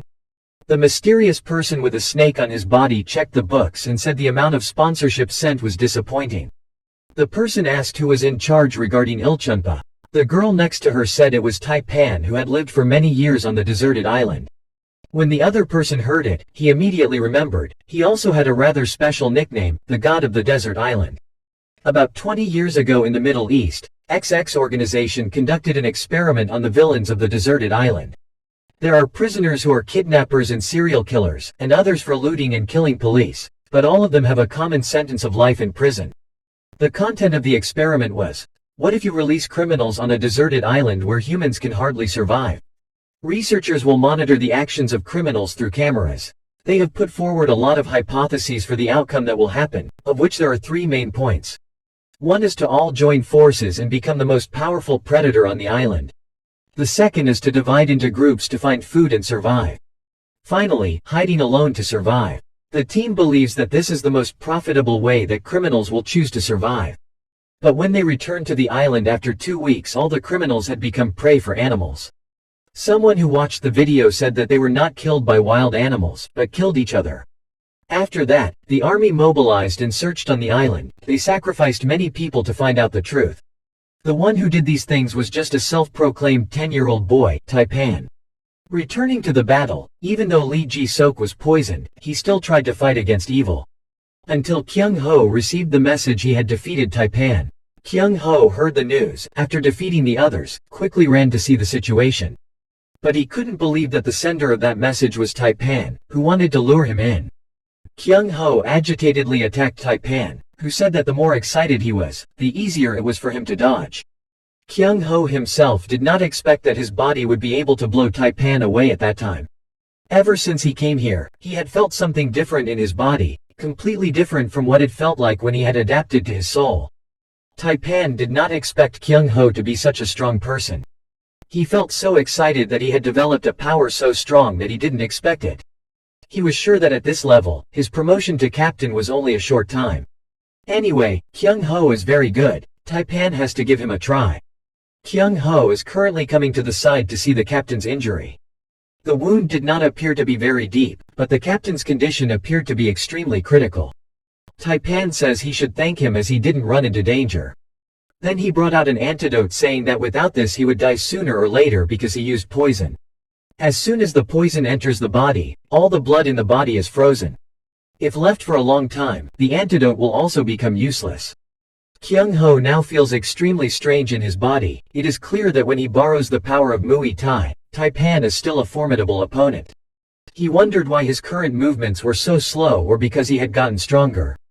Neither of those reasons was it that he knew the real reason after only a few seconds. The spirit from the ticket is slowly taking over Kyung Ho's mind. It made him unable to move according to his will. The thoughts of the soul infected him. Luckily, Kyung Ho stopped in time or he would kill someone. Right after giving Lee Ji-sok the antidote, 2 other people continued to come. Their purpose was to find Taipan, but unexpectedly, Taipan was beaten so that he could not stand. Coincidentally, Kyung Ho is also the person they are looking for. Kyung Ho warns the 2 of them that if they get close to him, they will surely die. Those 2 guys didn't believe what he said, saying that he was too arrogant. The 2 of them couldn't even remember Taipan's rank because it was so trash that there was no need to remember. The 2 of them asked Kyung Ho if Shane had lost to Taipan and where Shane is now. It turned out that the person they were looking for was Shane. Kyung Ho didn't answer and rushed to attack. Just fighting for a while, Kyung Ho broke one of the ribs. Just now, they received a signal from their elder brother to quickly take Taipan away. It's not Shane anyway, they just need to remember his face. Right after the 2 of them left, Kyung Ho's body couldn't take it anymore and fainted. The moment Sierra showed up, you knew it was going to turn out like this. The dog next to her asked her how she could just give a ticket to an ordinary person like this. She simply said Kyung Ho was valuable to her. Sierra looked at Kyung Ho lying on the ground and whispered that it's a pity he's not dead yet. Kyung Ho now wakes up in a strange place that is neither hell nor earth. He felt like he was dreaming. He felt the sound of seagulls and the sweet clarity of the stream. Kyung Ho opened his eyes again and saw that the person in front of him was Sierra. It turned out that it was not a dream, it was true that he almost killed Taipan. Sierra asks him how it feels to be possessed by a spirit, how his body will adapt if he is possessed. Gradually his body will become more and more susceptible to spirit possession. The spirits are starting to spy on his body. Souls can take over if they encounter 2 fields, one is a weak body and the other is a person with an evil mind. Sierra advises him to be more careful because Kyung Ho's current state is easy for the soul to take over. As soon as Kyung Ho returned home, Shane asked him who he was. He knew that he killed Taipan. Kyung Ho thinks if he already knows that you beat Taipan, he can't lie anymore. Kyung Ho wondered how he knew about this. Moreover, looking at Shane's extremely dangerous appearance right now was like forcing him to answer. Kyung Ho is sure that Shane is hiding the knife behind his back. He did not expect that he had always lived with such a suspicious person, but perhaps Shane was a spy. It seems that Kyung Ho has run out of ways. Even if he fights, he has to keep his mouth shut.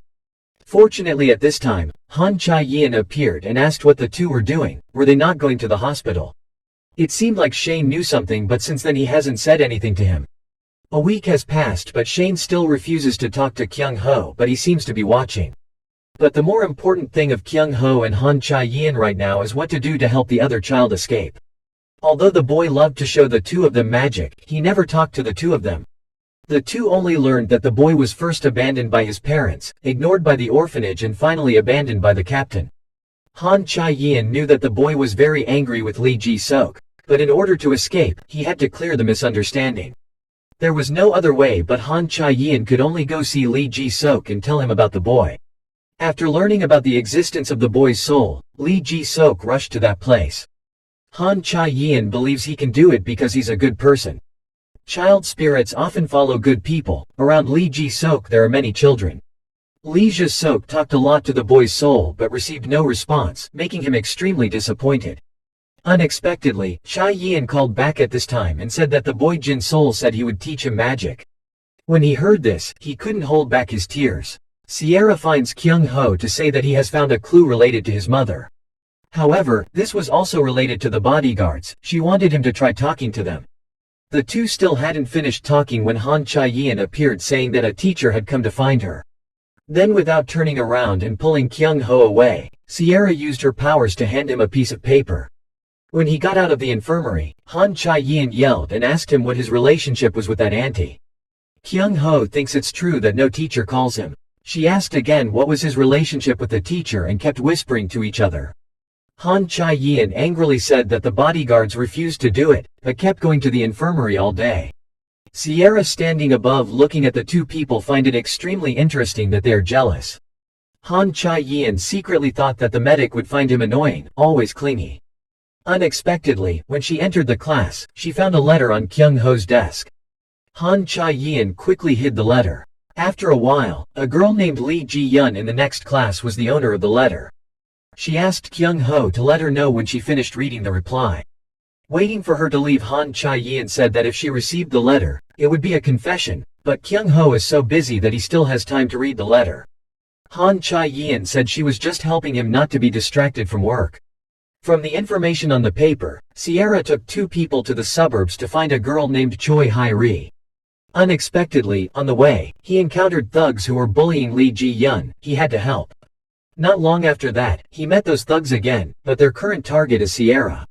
Once again, Kyung Ho had to rush in to save him, but he didn't expect it to be Sierra. Because Sierra finds Han Chae-yeon very cute, she deliberately tells the group that Kyung Ho is her slave. When she heard these words, Han Chae-yeon froze in place, unable to believe her ears. Kyung Ho continues to ask Sierra about her mother's clues without paying attention to Chae-yeon. Sierra went over and pinched her cheek and said a little more that this little girl would cry. It's just a joke, but Sierra was surprised to see Chae-yeon being jealous and looking so cute. Kyung Ho still doesn't know what's going on here, he's just thinking about how to get more clues. Chae-yeon says whatever he does has nothing to do with her. Sierra got up again and wanted to continue teasing her, so she said she wanted to borrow Kyung Ho and dragged him away. She didn't expect that if she didn't speak up, Kyung Ho wouldn't care. Came to Kyung Ho coffee shop for clues and kept feeding Sierra a cake. After that, the two also went shopping with Sierra and took pictures. Kyung Ho holds a camera in his hand, complimenting Sierra's appearance that reminds people of the goddess Aphrodite. Even more so now she is the goddess herself. Looking at Sierra choosing clothes, Kyung Ho complimented her that any style would suit her. Sierra asked disgustedly if he didn't have a new expression. She got excited again and wanted to tease Chae-yeon, asking her why she looked so angry. Chae-yeon said that it was because the weather was so hot that she was so upset. Outside, Chae-yeon constantly thought that she had become her bodyguard but also became a slave to others. Unexpectedly outside, Chae-yeon met the soul of the girl Kyung Ho was looking for. She went to ask Choi Hai-ri what she was doing in this place and stared intently at the ball. She didn't expect that someone would see the spirit, so she wanted Han Chai-yin to take a picture of the people inside for Choi Hai-ri. The guy inside found out that Chai-yin was recording and got angry and wanted her to delete it quickly. Kyung Ho just now came and asked the other guy to quickly put the dangerous weapon in his hand and talk. He laughed and asked if he didn't take the stick out of his hand. What would you do? If you were good at it, hit him. Kyung Ho didn't expect that guy to be so tall. He didn't know if he could beat him without a ticket. Kyung Ho used his mouth to talk to Chai-yin and asked her why she was here. If she hadn't gone out alone, this wouldn't have happened. Chai-yin angrily said she was helping him. The spirit told her to take the video and send it to the police station. He saw two people talking and asking them if he was a toy. Looks like he has to help them understand the current situation better. After hearing what she said, Kyung Ho decided not to delete the video. It would also be a document for the police. Kyung Ho wants him to play basketball with him, and if he loses, the video will be deleted. He agreed, but seeing how confident he was, he wanted an extra arm. Choi Hai-ri stood outside whispering that it must be the drug. But she didn't know why he still used it even though he knew it was dangerous. Kyung Ho tore a ticket of the most powerful person in the world. He didn't expect that the potion would have such a strong effect that even the strongest person in the world wouldn't play again. The medicine he took was given to him by the group with the snake tattoo. In sports, physical is the greatest talent given to him by God. Without that talent, man has already been determined to have a limit. Kyung Ho can't do anything right now but find a way for the soul to enter the body, or else he will definitely lose. Kyung Ho has been receiving power from that spirit step by step. Sierra standing in a place of observation, he does it faster than she thought. He didn't believe that someone like him who had already taken the drug could lose to someone like Kyung Ho. But anyway, he could see Kyung Ho was exhausted. He seemed to be reaching his limit. Kyung Ho thinks he's going crazy. His soul is looking for a hole to get inside his body. It felt like dozens of needles were stabbing his body right now. Although Kyung Ho grasped and moved exactly what the soul wanted, he still had to give his body in the end so that the soul could move on its own. While Kyung Ho was distracted, he took the opportunity to steal the ball to score but couldn't get rid of him. He thought he was exhausted from scoring 5 points, but he didn't expect it to be all acting. Kyung Ho is also now trying to resist, unable to lose. His physical strength has reached its limit. The soul also knows that, if you continue to move with the soul, you will be taken over. In that case, Kyung Ho decided this endpoint based solely on his own ability. Seeing that he got the last point made him extremely angry. He wanted to kill Kyung Ho. Before he could do anything, he suddenly fell to the ground and had to call an ambulance to take it away. Choi Hai-ri said it was a side effect of the TX drug, that's why he fainted. She wants the two of you to go to an abandoned laboratory. As long as you bring back the documents at that place, she will help Kyung Ho find his mother.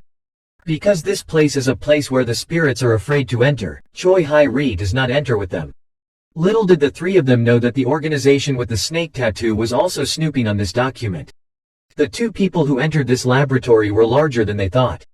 Han Chai-yin said it looks like they made it so big for something, but the difficulty is that everything here looks the same, they get lost easily. Kyung Ho brought out a ticket and left it at the front door before entering. The two did not expect that there were people inside. The team member asked him who he was. How did he get in? Kyung Ho doesn't know why this place is inhabited. Isn't it already abandoned?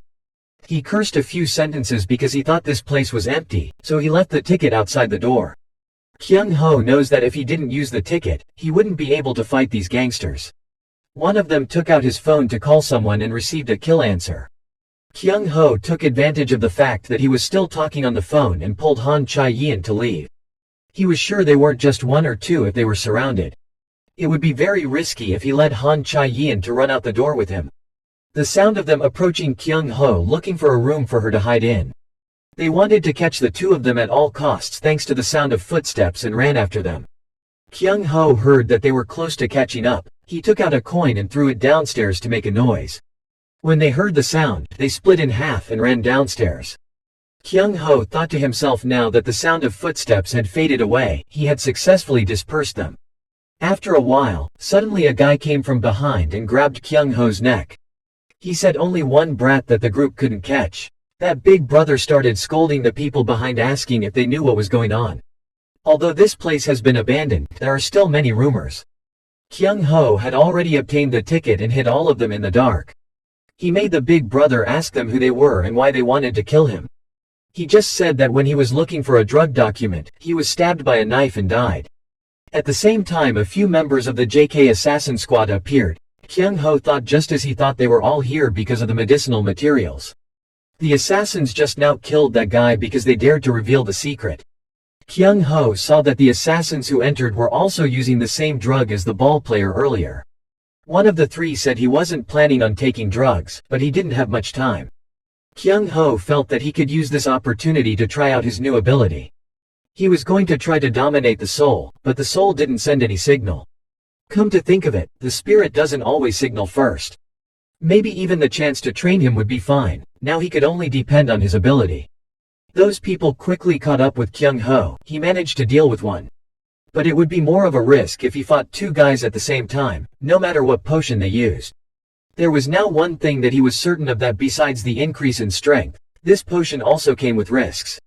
It's a side effect like the player's name. The longer it lasts, the stronger the side effect becomes. Kyung Ho asks them if they have come here to look for medicine documents. What kind of medicine is it? He said he was about to die, but he was still very curious, but he would explain as if sending him to the golden stream. Unlike conventional steroids, this is a drug that strengthens muscles, has a fast response time, and they do not feel pain while using it. Kyung Ho said that even with drugs, he still lost to two red-haired and blonde guys looking for Shane. When he heard that, he said that you really weren't the ordinary kid he had to kill. At this time, he was beaten by Kyung Ho and threatened to use a knife to reveal Shane. Kyung Ho doesn't know that Shane has read a piece of paper about his soul right now at Shane's house. Shane is a member of the same JK assassin organization as them, but after finishing their last mission a few years ago, they no longer believe it. His final mission is to kill a girl named Choi Hai-ri. In the end, Kyung Ho and Han Chai-yeon could not find any documents. Choi Hai-ri said she thought they had a hand in it because they took all the people in the lab to interrogate. They wanted the Texas steroid to be more upgraded than the previous one, so they wanted this document. This place used to be a research room for medical products. During the research, Texas steroid was accidentally discovered and became a very important substance. That is also the reason why the JK organization has targeted this laboratory. Just using it, humans can break their limits. But because it was not completed, it caused extremely important side effects. Kyung Ho suddenly asked Choi Hai-yeon if she knew someone named Shane. When she heard that name, she was so excited that she asked him who had mentioned it. Kyung Ho said he found someone in the organization and asked. Choi Hai-ri apologizes to the two of them, but now she can't ask for children like you too. Kyung Ho looked at her suspiciously. He was fine and had already defeated those people. Choi Hai-ri said this is not a joke, it is very dangerous. Even if he was lucky enough to defeat them, it was most likely caught by CCTV. She told them to stay indoors for a while. Kyung Ho asks Choi Hai-ri about his mother's soul. She told him that 3 months ago she had met his mother's spirit near the shores of Sokcho. She said she couldn't tell him anything more than quickly left as if to hide something. Kyung Ho thinks he must definitely investigate what this drug has to do with the group of people with snake tattoos and also Shane. First he had to try to get better training and control of his soul. While Kyung Ho was practicing, suddenly someone appeared to attack him. Both speed and strength are superior. Kyung Ho has no idea who this person is. Previously, Officer Lee Won-young, the bodyguard general manager, checked everyone's fitness. He said those below average should be prepared. Kyung Ho thinks the fitness test is a good opportunity for him to learn more about his abilities. Fitness test for bodyguards has many categories. All achievements will be aggregated and divided into many levels. Lee Ji-sok and Kang Yong-man are both A level, except for Shane who is B level. The reason Shane is B level is that he can only use knives. In addition, he can't use other martial arts. Kyung Ho feels this has nothing to do with him. The next part is a duel. The strength of the soul is also getting stronger with the development of physical strength. Captain Lee Ji-sok also regularly trains him. Kyung Ho also has feelings left over from spirits, so it doesn't matter who he fights. Unexpectedly, the opponent was Shane who had B level. Kyung Ho thought that even if Shane was only using a knife, he would not be his opponent. Lee Won-young watched the match between the two and thought it was no surprise to him. Later, he had to do a special training for Shane before he could know anything but knives. Kyung Ho also didn't expect that fighting with bare hands and using weapons would make such a difference. All thanks to the experience gained when Kyung Ho borrowed the power of the soul, also knowing that his basic skills had greatly developed. Back to the present, Kyung Ho doesn't understand why this guy is so difficult, or that he used drugs. Kyung Ho is completely defeated by that guy. He has all the abilities he has ever known. That guy said he knows your ability, so he will deal with you right here. Kyung Ho thinks that this last attack he will have to deal with it all right here. But in the next battle, Kyung Ho breaks the mask strap, causing him to rush to leave. Kyung Ho thinks the person who came to attack him knows all kinds of martial arts just like him. He also went to find Sierra to ask if the girls were gone. Was he the one who used the ticket? Han Chae-yeon and Kyung Ho talk about Shane again. It seems that Shane is from that organization and used to specialize in killing people. Han Chae-yeon also asked her father, but there was nothing strange in the record. It's possible that the papers are also fake. If he comes from that group, it's not unusual to fake it. As far as two people know that his final mission is to kill Choi Hai-ri, this is very disturbing. Moreover, both of them don't know why after that mission he had to escape the organization and become a bodyguard. Kyung Ho says Shane is most likely a spy. The current JK organizer, the blonde Fer de Lance, is torturing the people who let Kyung Ho escape. He asked the other guy if the reason for Kyung Ho's escape was because he was tall and skilled in martial arts. That guy thought that if he said he lost to a brat, he would instantly get ripped off his neck. Fortunately, there was no CCTV in that area. At this time, another person came in and said that the CCTV at the door only recorded a picture of a boy and a girl without anyone. When that name was heard, he trembled and said that the boy was strong. Fer de Lance of course knows Kyung Ho is strong. He even dislocated Sidewinder's ribs. In anger, he decided to kill the guy for lying to him. Choi Hai-ri turned to look for the two Kyung Ho. She heard the spirits say that they were investigating some of the people who appeared in the research room. The person they were looking for belonged to the JK organization. She also mentioned a USB stick. This reminds Kyung Ho of the person who came to kill him during a fight with a USB stick on his neck strap. In addition, Choi Hai-ri wants the two of them to stop investigating Shane anymore because he is very dangerous. Kyung Ho decided he would go inside that research center again. Inside the current center has arranged many people in CCTV. Everyone inside was talking about Kyung Ho. A brat that can handle 3 people at once must be formidable.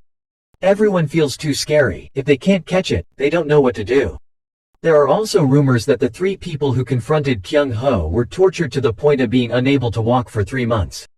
To ease the fear of everyone, including one person who said this place is not a place where anyone can go in and out.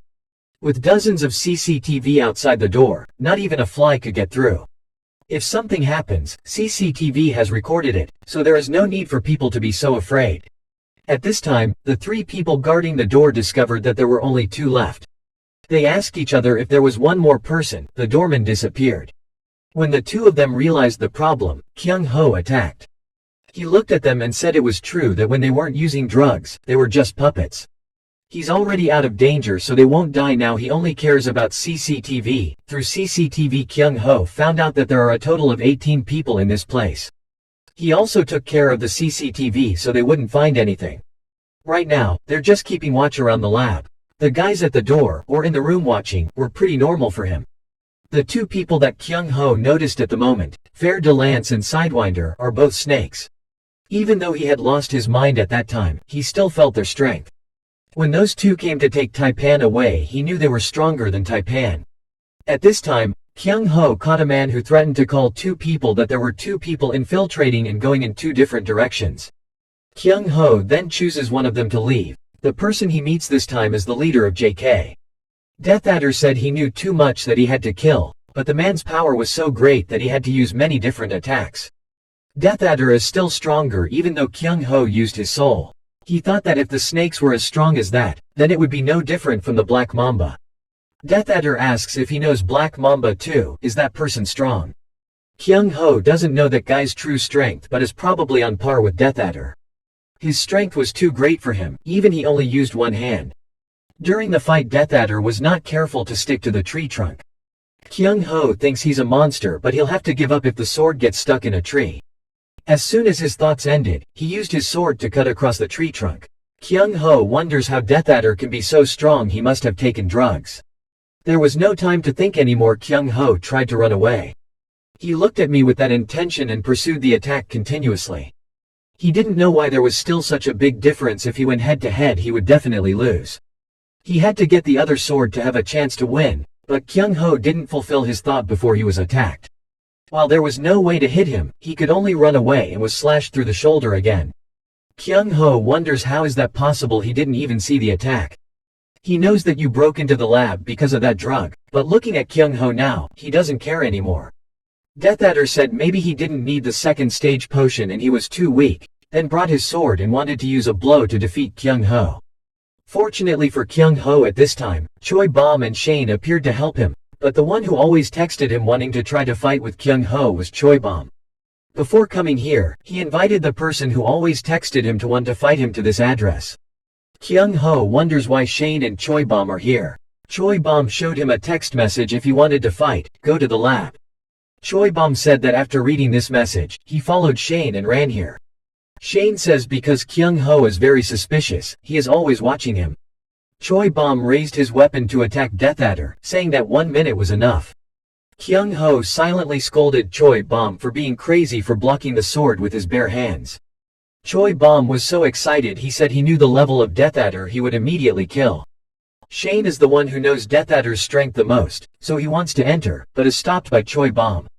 Choi Bomb shouted to remember his name engraved in the bones, but now the person who was sent flying away was also Choi Bomb.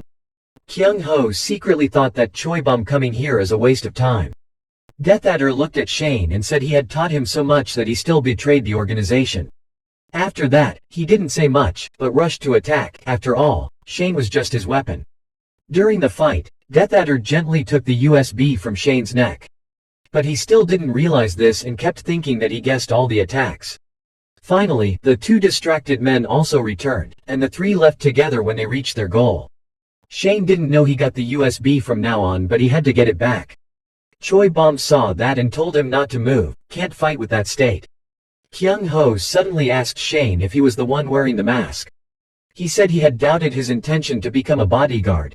Shane thinks he's a spy, but maybe he was wrong when he saw that Kyung Ho had just had a fight with Death Adder. Shane asks Kyung Ho to stop worrying about this from now on and then leaves. He goes to JK's organization. Shane whispers he will get it back and end it all. Previously, Shane was in the JK assassin organization and the most basic thing was to always move in groups of at least 2 people. Although not all, most of the members have to undergo fer de lance's training. It would be very difficult for a person to win if they did not grasp their weak points. Even more difficult is that der Lance is always with Winder, and if someone is unlucky to meet Death Adder, that person should pray. But no matter what, he definitely had to get that USB back. The base of the JK organization has only one door to the 2nd floor, plus a fingerprint recognition system. Shane couldn't break into the candle like someone opened it from the inside, so for now he could only wait. Finally, 2 people came out from the inside. One before and the other yawned and called out quickly to go back to sleep. The people behind reminded them to be careful not to let them go. They didn't know what was going to happen, but it wasn't long before that sentence was over when they were attacked by Shane. He easily went inside and dodged a large number of people inside. Shane didn't know that since he came here Choi Hai-ri had been following behind nervously. She didn't know he was such a strong person. Maybe he was still working for JK. Choi Hai-ri is worried that he will be injured in the previous fight. She hopes he will not have any dangerous injuries. At the same time, Shane picked up a teddy bear on the floor. Choi Hai-ri knew it was the teddy bear of the baby that the two used to treat. Choi Hai-ri didn't know why it was her first time here, but it was so familiar. Shane went to open the door to a room in which the children the two had treated.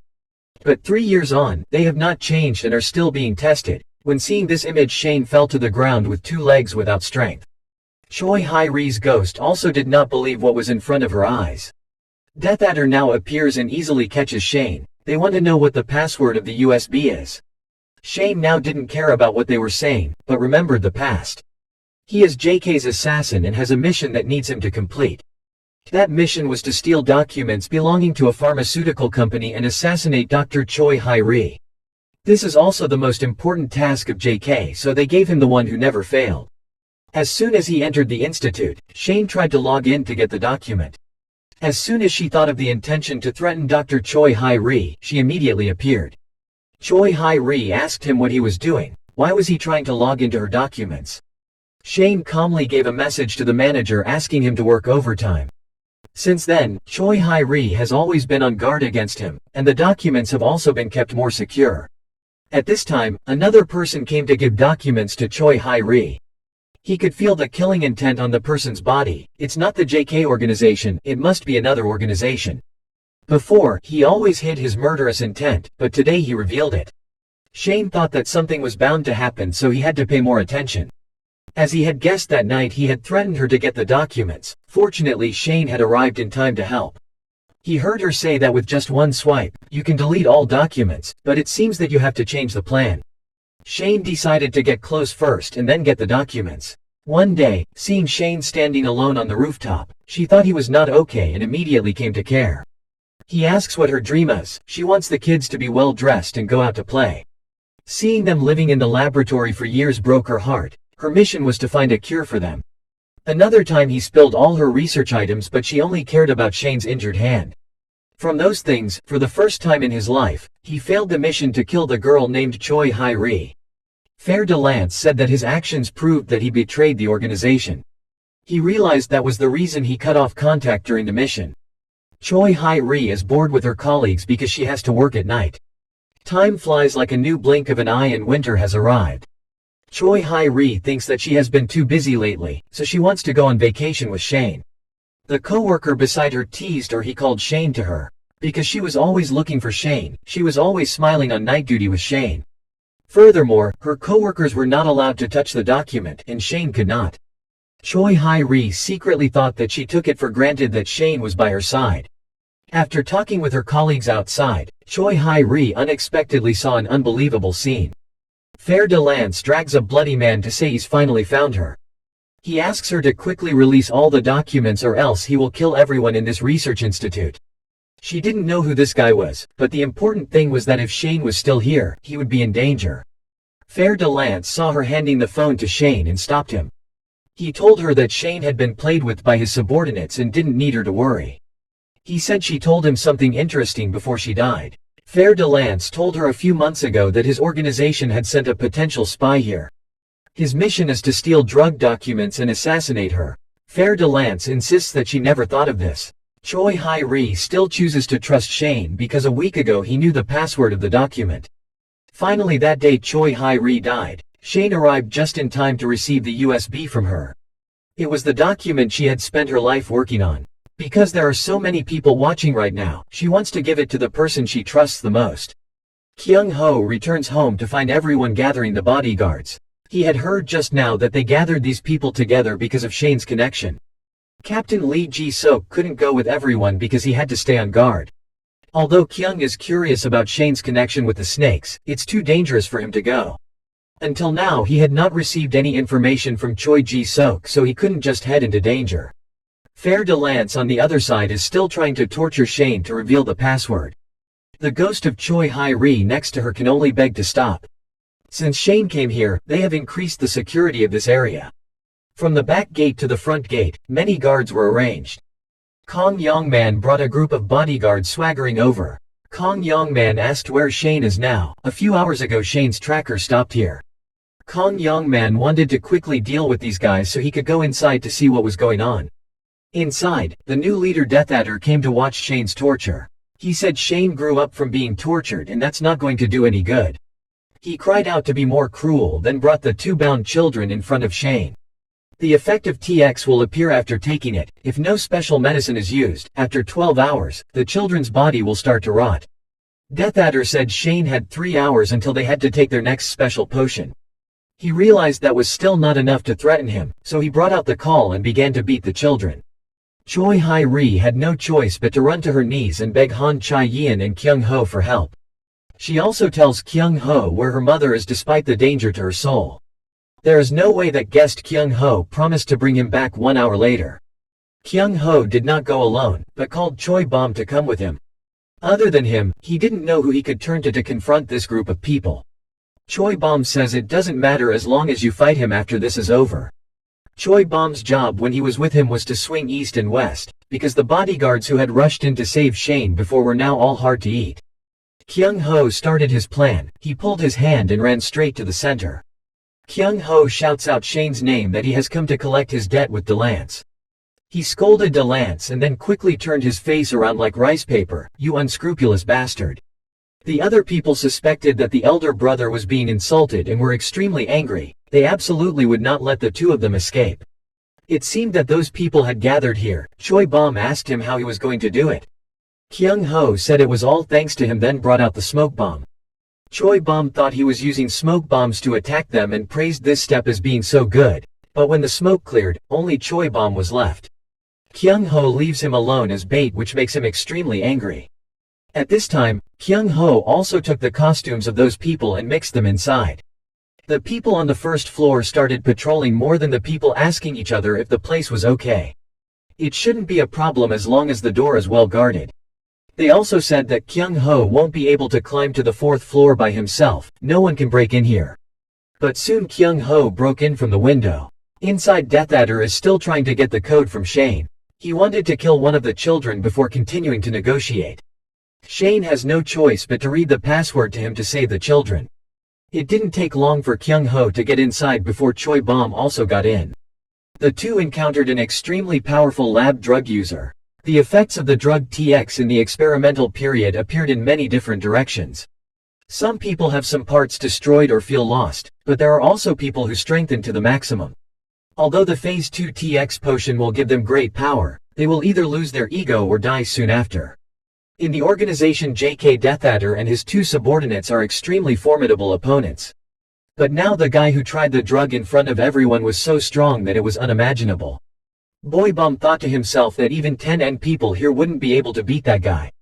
The current Kyung Ho must both move in the direction his soul wants and keep his body uncontrollable. But since the spirit did not come here voluntarily, he could only relax when he moved according to what the soul wanted. Kyung Ho tries to stay focused and maintain his composure while acting on the will of his soul without losing himself. So far with what has happened, he is being trained to do very well. Kyung Ho slashed at the monster even though he didn't intend to kill him, but the cut was deeper than he thought. Right now Kyung Ho is once again being controlled by the spirit. Choi Bom didn't know what happened, he only saw him holding his head, then there was a great strength.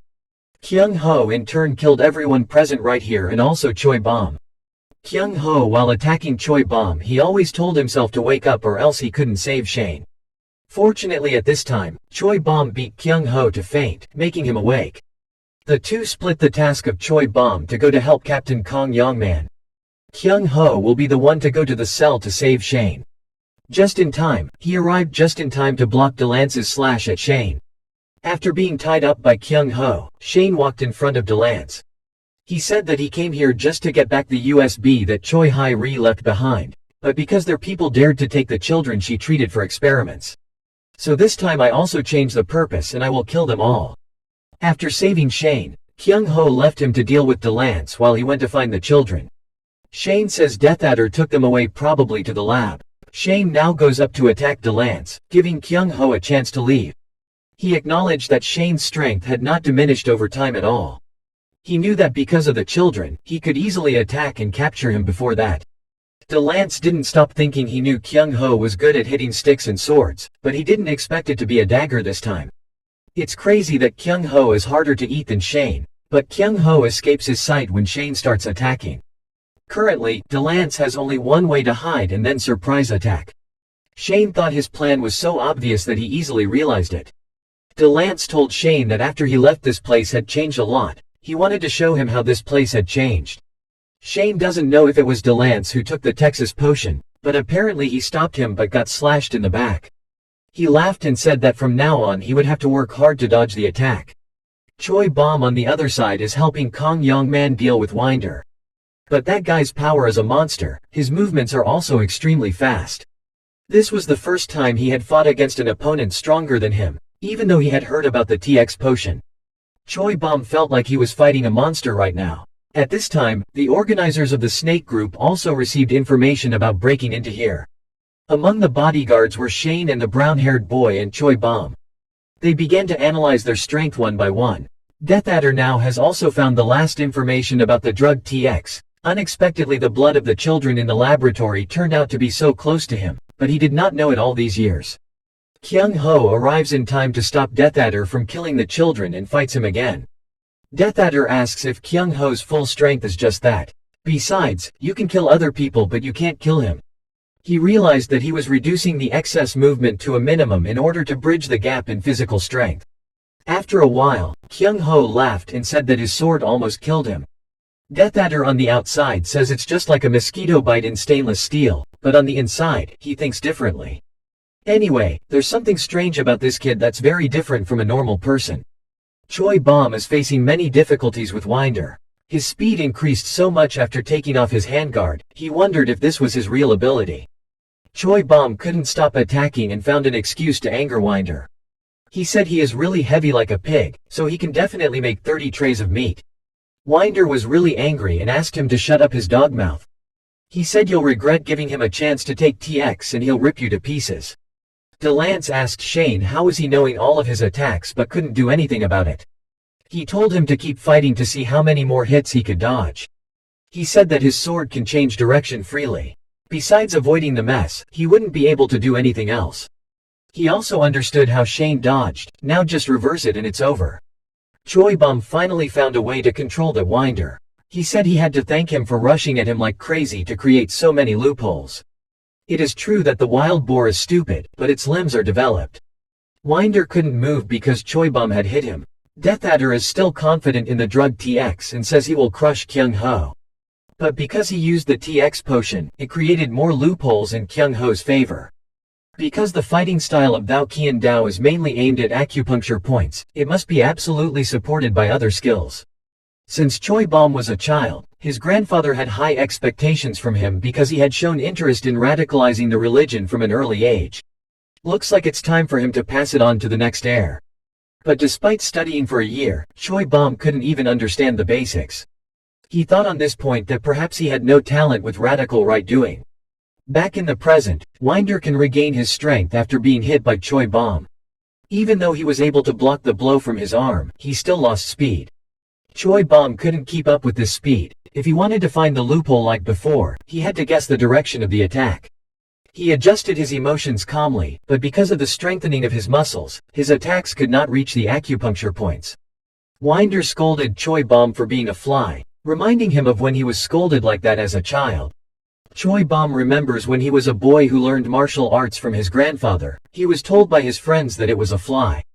He used to be embarrassed when he learned the martial arts from his grandfather.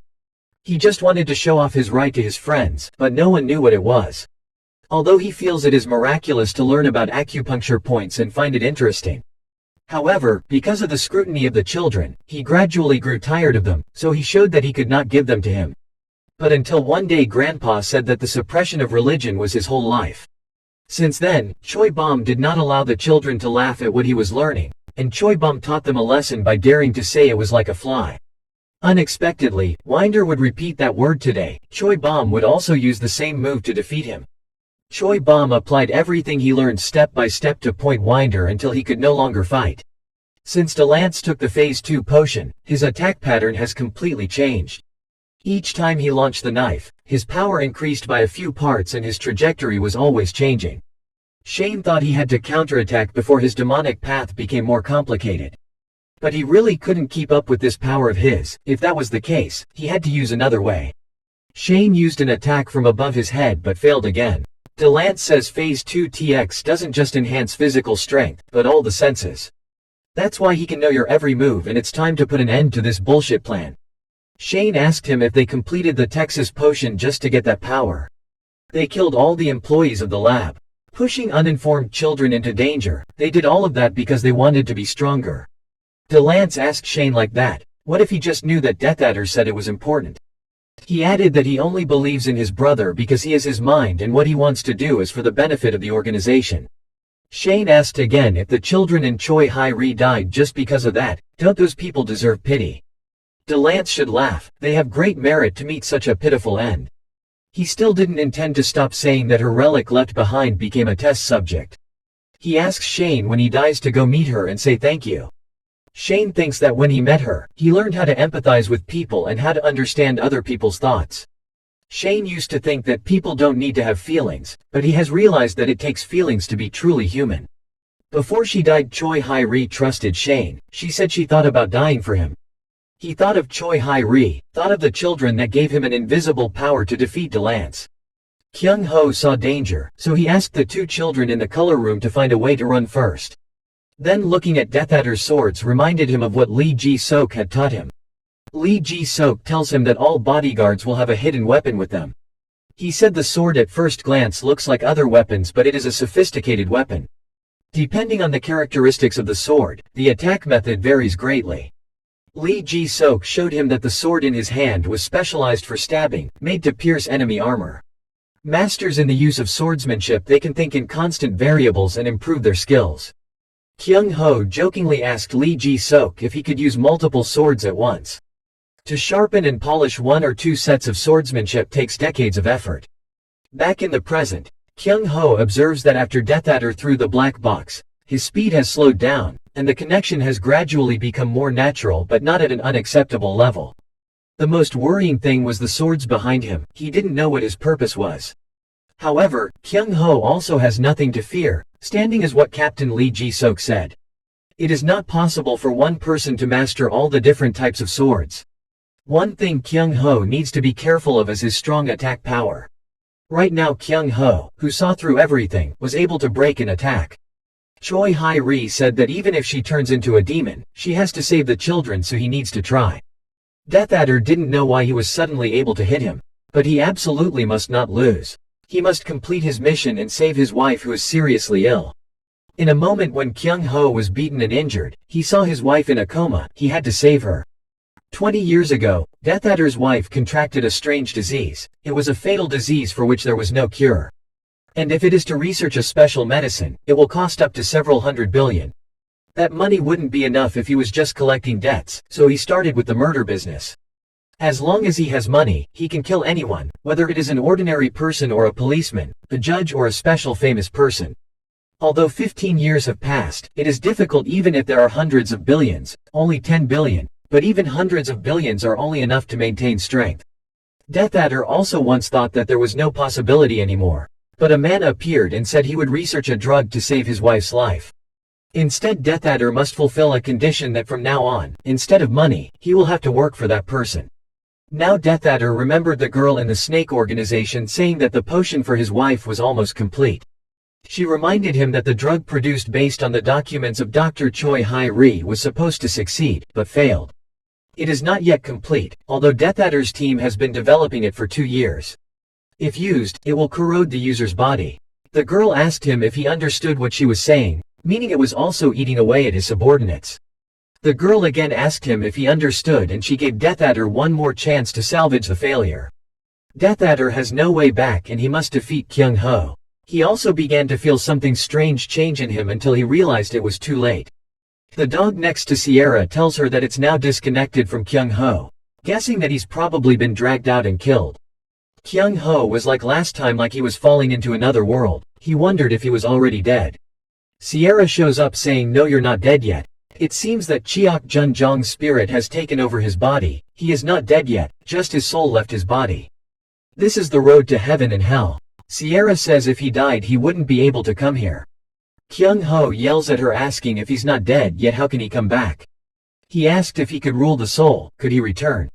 Kyung Ho bangs his head on the ground saying he will listen to her, he will find a way to get back no matter what. After all, he had to do something to come back. Kyung Ho also had less than a year to live. Sierra thought it would be a pity to let Kyung Ho die now. She thought that a little hint would be fine. It was a sin to look at him confused like an idiot. Sierra asks Kyung Ho to quickly see that the soul he is using is just an empty shell, instinctively reject it. After saying that, Sierra also disappeared, leaving Kyung Ho to scream. Cheok Junjong's soul appeared enormously before his eyes. Kyung Ho is chased everywhere by that spirit. Until now he still doesn't understand what she means. There's no time for Kyung Ho to run away or else he'll really die. Seeing the huge soul in front of him that was impossible to escape, his mind began to fill with images that felt like he was about to explode.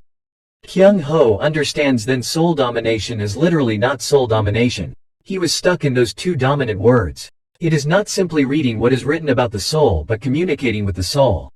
After understanding these things, Kyung Ho regained his full strength and easily defeated Death Adder. 20 years is a long time, but he sacrificed his whole life to get this 1 year. When he woke up this time, Kyung Ho felt no more pain from his injuries.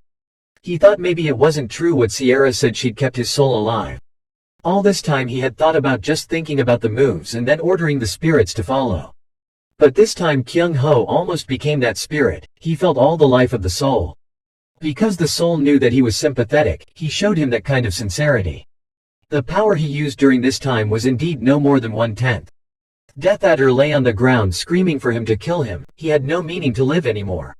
Kyung Ho asked him where he transferred Dr. Choi Hai-ri's USB.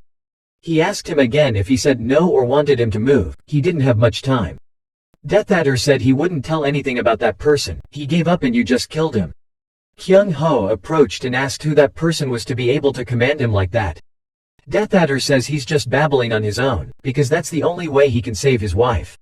Even if he went to the edge of the world, he had to make money at all costs. Kyung Ho went over to continue hitting him, asking if he didn't find it funny saying these words.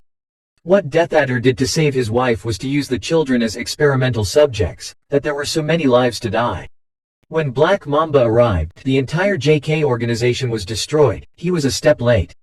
The people who came later did not find the last document of Choi Hai-ri. That also means that the drug research process will stop. Although it has proven its effect to help people exceed all human physical standards, but it comes with a body that is corroded. Once again Kyung Ho woke up in the hospital. When he woke up, Han Chae-yeon was extremely happy to hug him. Han Chae-yeon reacted so strongly because Kyung Ho had been unconscious for 2 days. Kyung Ho asked about Shane and Choi Bom's condition. Knowing that they were all safe, did he feel secure? Kyung Ho is curious if Dr. Choi Hai-ri has gone to find Shane. In Choi Hai-ri's USB, there is no research document but another folder. Shane didn't know why it had a password, but it must have been because it had important documents inside. The two Han Chae-yeon and Kyung Ho went to find Shane and found him playing with the rescued children. Shane thanks Kyung Ho for helping him. He was also quite surprised when Kyung Ho was able to defeat Death Adder, and also asked Kyung Ho to clarify everything with Captain Lee Ji-sok to handle everything well.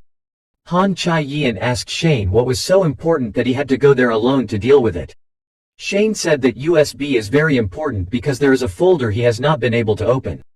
Kyung Ho asked him if he wanted to ask directly. According to Kyung Ho's speculation, Shane is the one who used the ticket of the masked Hell Messenger before. Maybe like him, just touching Han Chae-yeon's body can see the soul. Kyung Ho asks Shane if she's heard about ghosts. He asked him to try touching Han Chae-yeon's hair to see if he could see Choi Hai-ri's soul. Although he had heard that Chae-yeon could see spirits when he first entered, Choi Hai-ri was really here later. But disappointing the three, when he touched it still nothing happened and no soul was found. Han Chae-yeon wanted to pass on the words of Choi Hai-ri to him, but she refused. Choi Hai-ri said that you don't need it, she just asked the two of you one more thing. Lee Ji-sok talked on the phone with manager Yu Woo-jin about this incident. If Shane was a spy, there was no reason for him to be determined to destroy that JK mercenary organization, but there were two people at the scene besides Shane that Lee Ji-sok didn't expect. The first is Choi Bom, who is the successor of the godless religion and passed the special entrance exam 2 months ago. The other is high school student Kyung Ho. He is the one who meets the requirements to protect the lady in the special recruitment. Yu Woo-jin asked to first put those two on the list of suspects.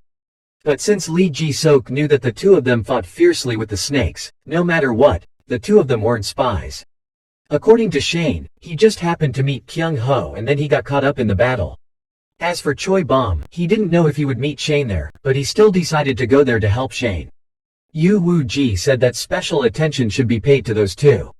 One more thing Lee Ji-sok wants to say is that Team 2 Captain Kong Young-man has submitted his resignation. Anyway, Kong Young-man was also injured a lot in this battle with the JK organization. Yu Woo-jin told Lee Ji-sok to keep an eye on Choi Bom. As for the high school student Kyung Ho, he will send someone over.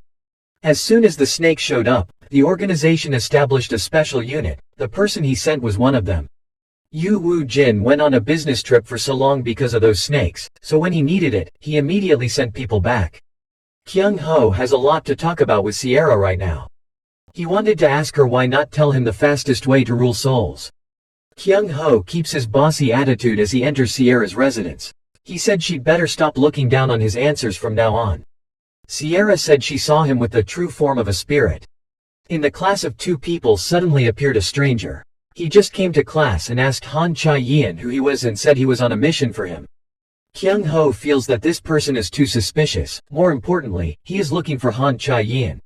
She herself did not know who that person was. Both of them wondered why he had just come to look for her. Kyung Ho asks Han Cha-yeon if she is engaged. After all, her family is also a tycoon. Kyung Ho feels ridiculous, but he is most likely a snake man. He thought to himself that he would verify today's final PE exam, but when he wore his uniform, Kyung Ho noticed that there was no snake tattoo.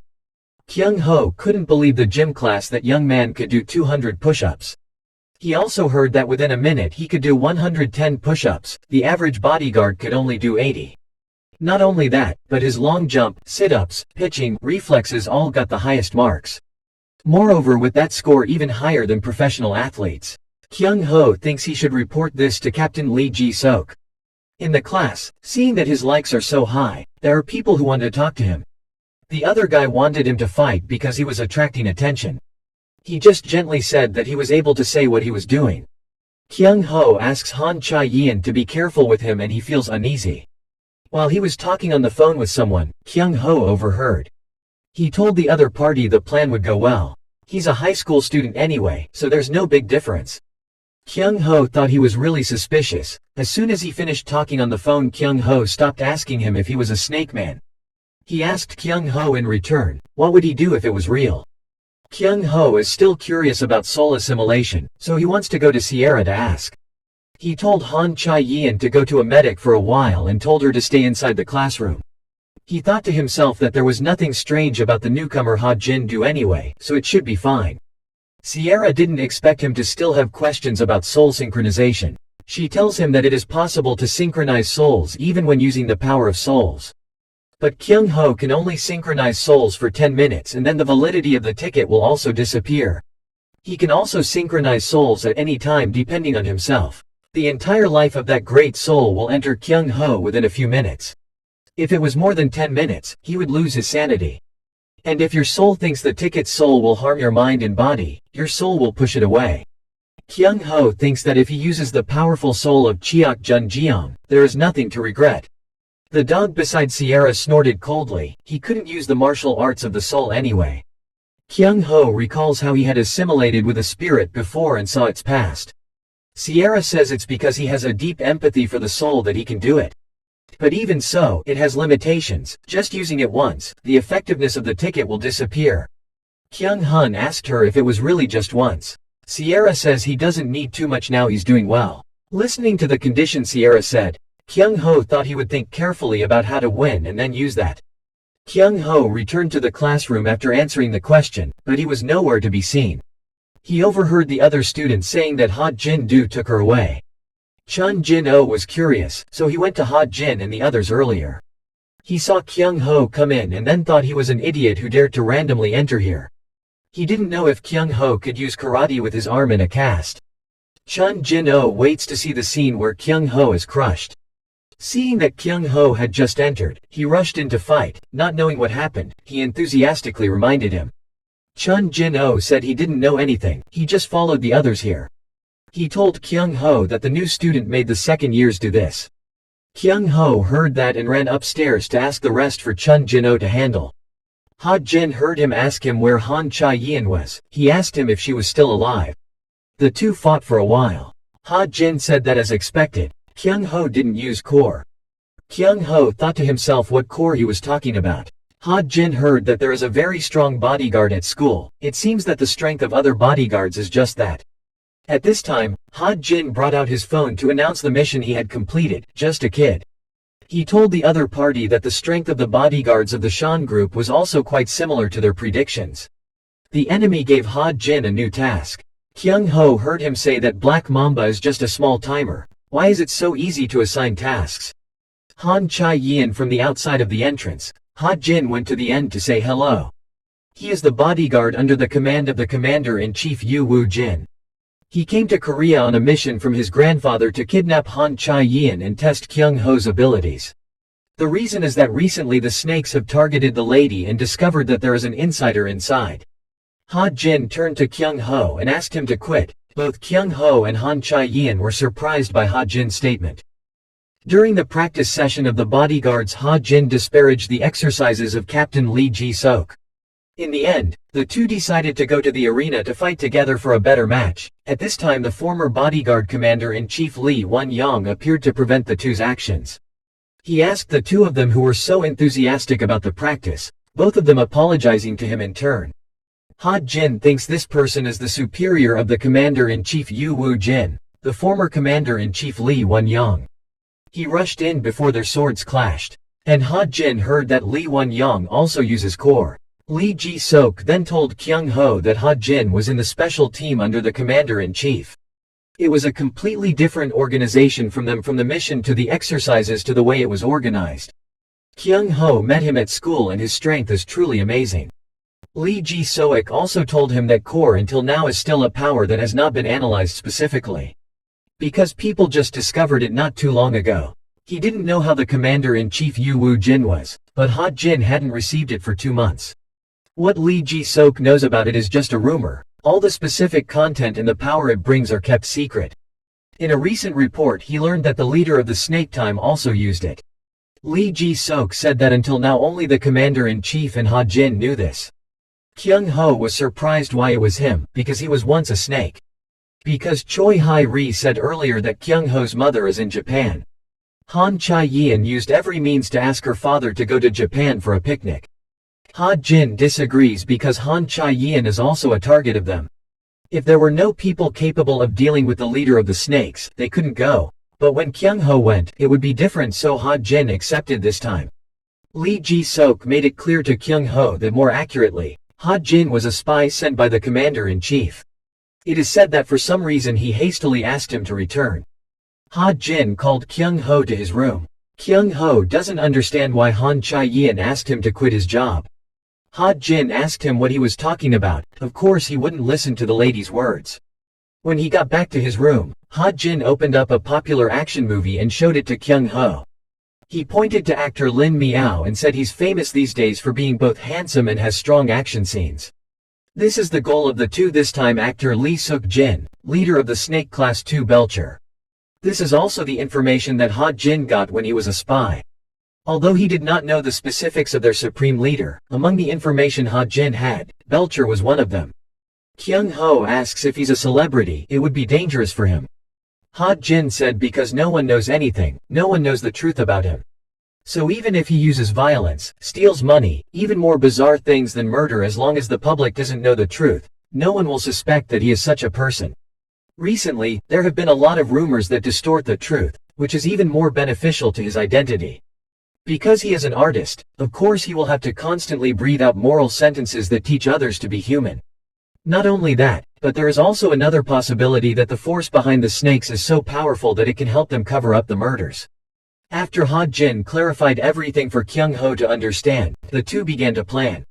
Two people, Kyung Ho and Ha Jin, pose as public actors to approach Belcher.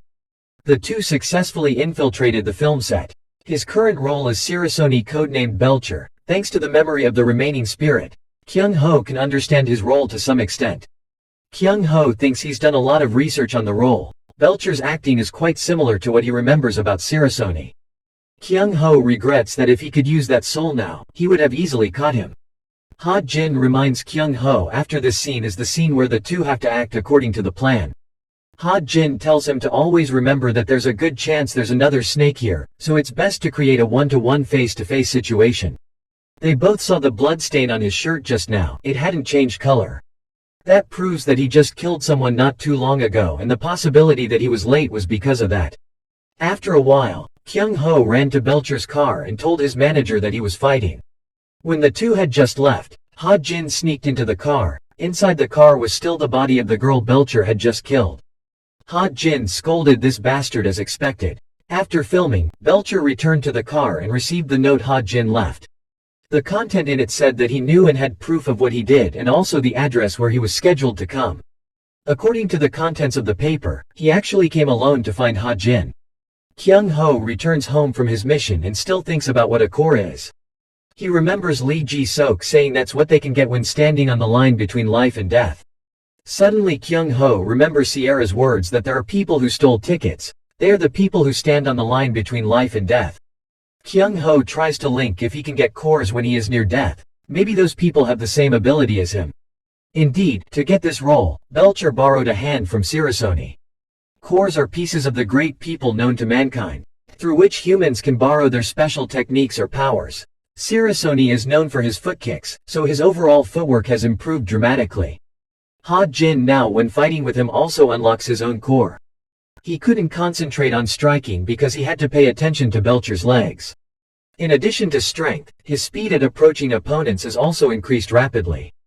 Ha Jin realizes that even rushing to attack will give him more motivation, but all of his movements show airflow. When he performs a movement, the entire body's airflow will be linked together to create the ultimate power. No matter how fast Belcher was, as long as Ha Jin watched that airflow, his attack wouldn't hit him. Ha Jin recalled how his teammates were all killed while on a mission. A mercenary's job is different from that of ordinary people, strength related to survival.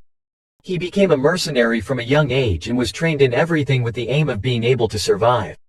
Ha Jin has lived with a single goal of getting stronger. So there is a wall in front of everyone. That is the limit that humans must overcome to become stronger. A person appeared saying that the limit of man was indeed a phrase for someone like him. Ha Jin said that any limit a person's strength can reach has already been determined, so he knows he can't surpass someone much stronger than him. The other said there are still people who don't have that wall and that even though the percentage is very low, there are also people who have overcome their limits. The underworld exchange is where the dead people's abilities can be obtained, and that's where Ha Jin gets the core's power. Ha Jin's core is having magic eyes, who can see how the opponent will move and how to use power.